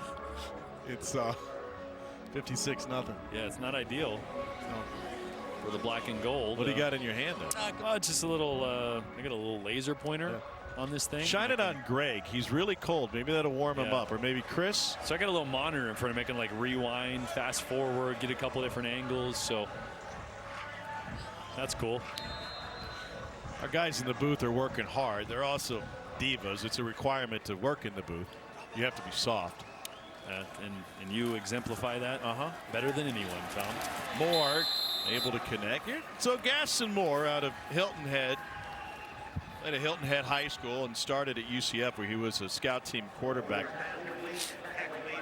His high school coach is a guy by the name of B.J. Payne, who got into coaching after a career as a professional wrestler and reached the WWE. John Cena, one of his guys. And that must be just, like, I know there's a lot of high school coaches out there who are very type A and in your face. You got a guy who was wrestling with John Cena back in the day. Like, yeah, there's some intensity there. Yeah, you think? Probably you miss a read or miss a block, might get suplexed. Good. The ball got by him, and he was able to pounce on it. Moore was a scout team quarterback at UCF his freshman year. Remember, Tennessee not just down Hendon Hooker out with the torn ACL, but also Taven Jackson, who would have been the backup to Milton, has been injured.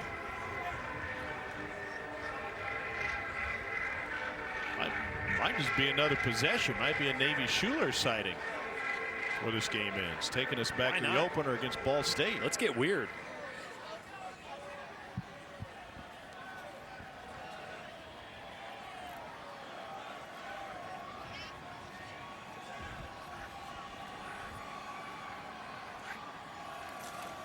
Vandy comes after it. This one will die in the wind.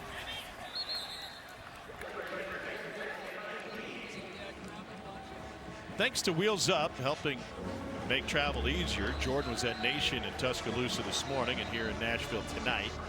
You missed our dinner last night. It was at Emmy Squared in the Gulch, a great pizza place. Maggie Corbin was the one that recommended Emmy Squared. Listen, anytime you get a restaurant recommendation from Maggie Corbin, you've got to follow up on it. It was exquisite, cold consumed. Oh boy. Inordinate amounts of food. Mike Wright is now back out there for Vanderbilt. He had 2 cheeseburgers and like 4 big deep dish slices of pizza. Cool. Yeah, and these weren't sliders either. Like full-size burgers. Just crushed. Diet starts Monday. Boy, you're going to have to really double up on the Peloton this week. Probably triple up. Hold on, you also had the cheese fries. Uh-oh. Bury him. Yeah, I had all of them. At least one mozzarella stick. You know, you had to try it. Well, yeah.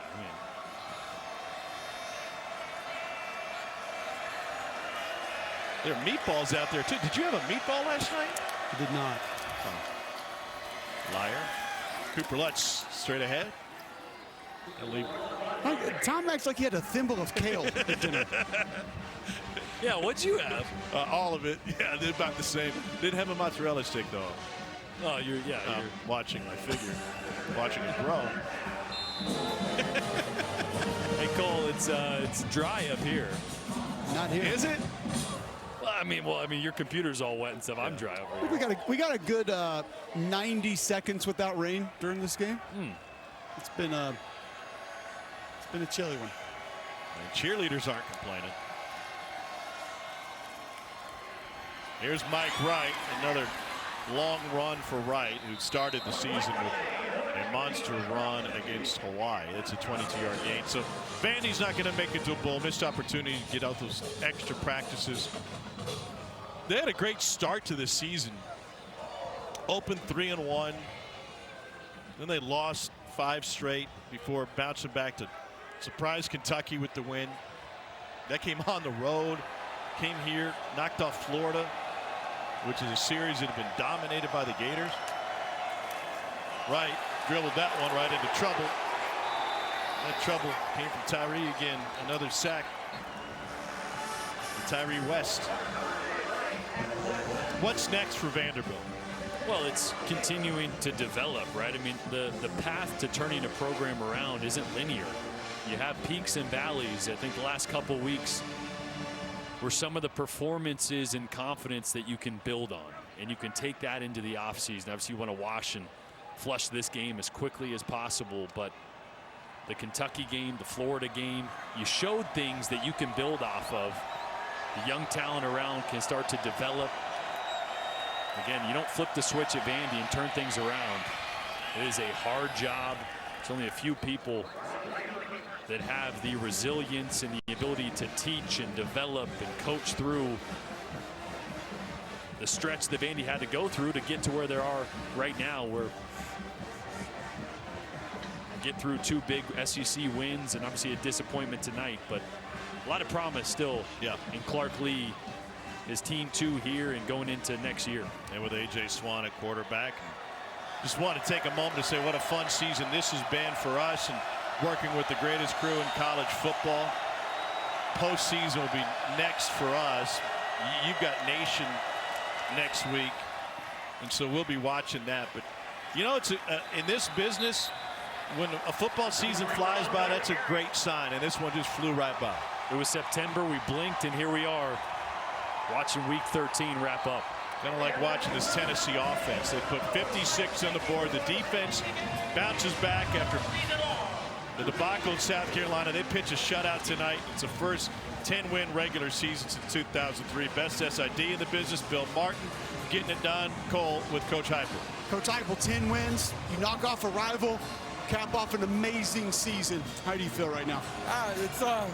This is a great win for our program. A lot's been made about, you know, the culture in the locker room, whatever it might be. Like, this is a culture win, man. Like, you know, 2 years ago when I took this job, I think we'd be here at 10 wins in year 2. Play the way that we did in all 3 phases of the game. You know, we're far from perfect. We got a lot of ways we can grow, but I'm extremely proud of this football team, our staff, our players. You know, the future's bright. A team that's really connected and competes extremely hard for each other, man. They love one another. I love competing with these guys. Something really cool you shared with us yesterday was last year your team thought you could do some of these things. This year, you see your team knowing they can do some of these things. How did you get this group to that level? Yeah, we expect to win. This group works in a way, and has, you know, since we got back from the bowl game last year, worked in a way to expect to win. And we haven't been perfect. There's a whole lot of things we could have been better at. But, man, you talk about resiliency, competitive nature, playing for one another. I'll go to battle with these guys every day. You had guys out in this game all over the place. You had guys leave this game. Yeah. What does it say about to have the extra players come in and perform the way that they did? Next man up mentality. There's no excuses in this game. They don't put an asterisk, you know, based on who played and who didn't. You know, Hendon's a special player. We miss him. But his energy was a part of our locker room, a part of this football team tonight. We were missing other guys, in particular out on the perimeter. Guys played hard, competed. They love playing football, man, and I love this group. Thank you very much, Coach. Congrats on a great season. Appreciate it. Go Big Orange.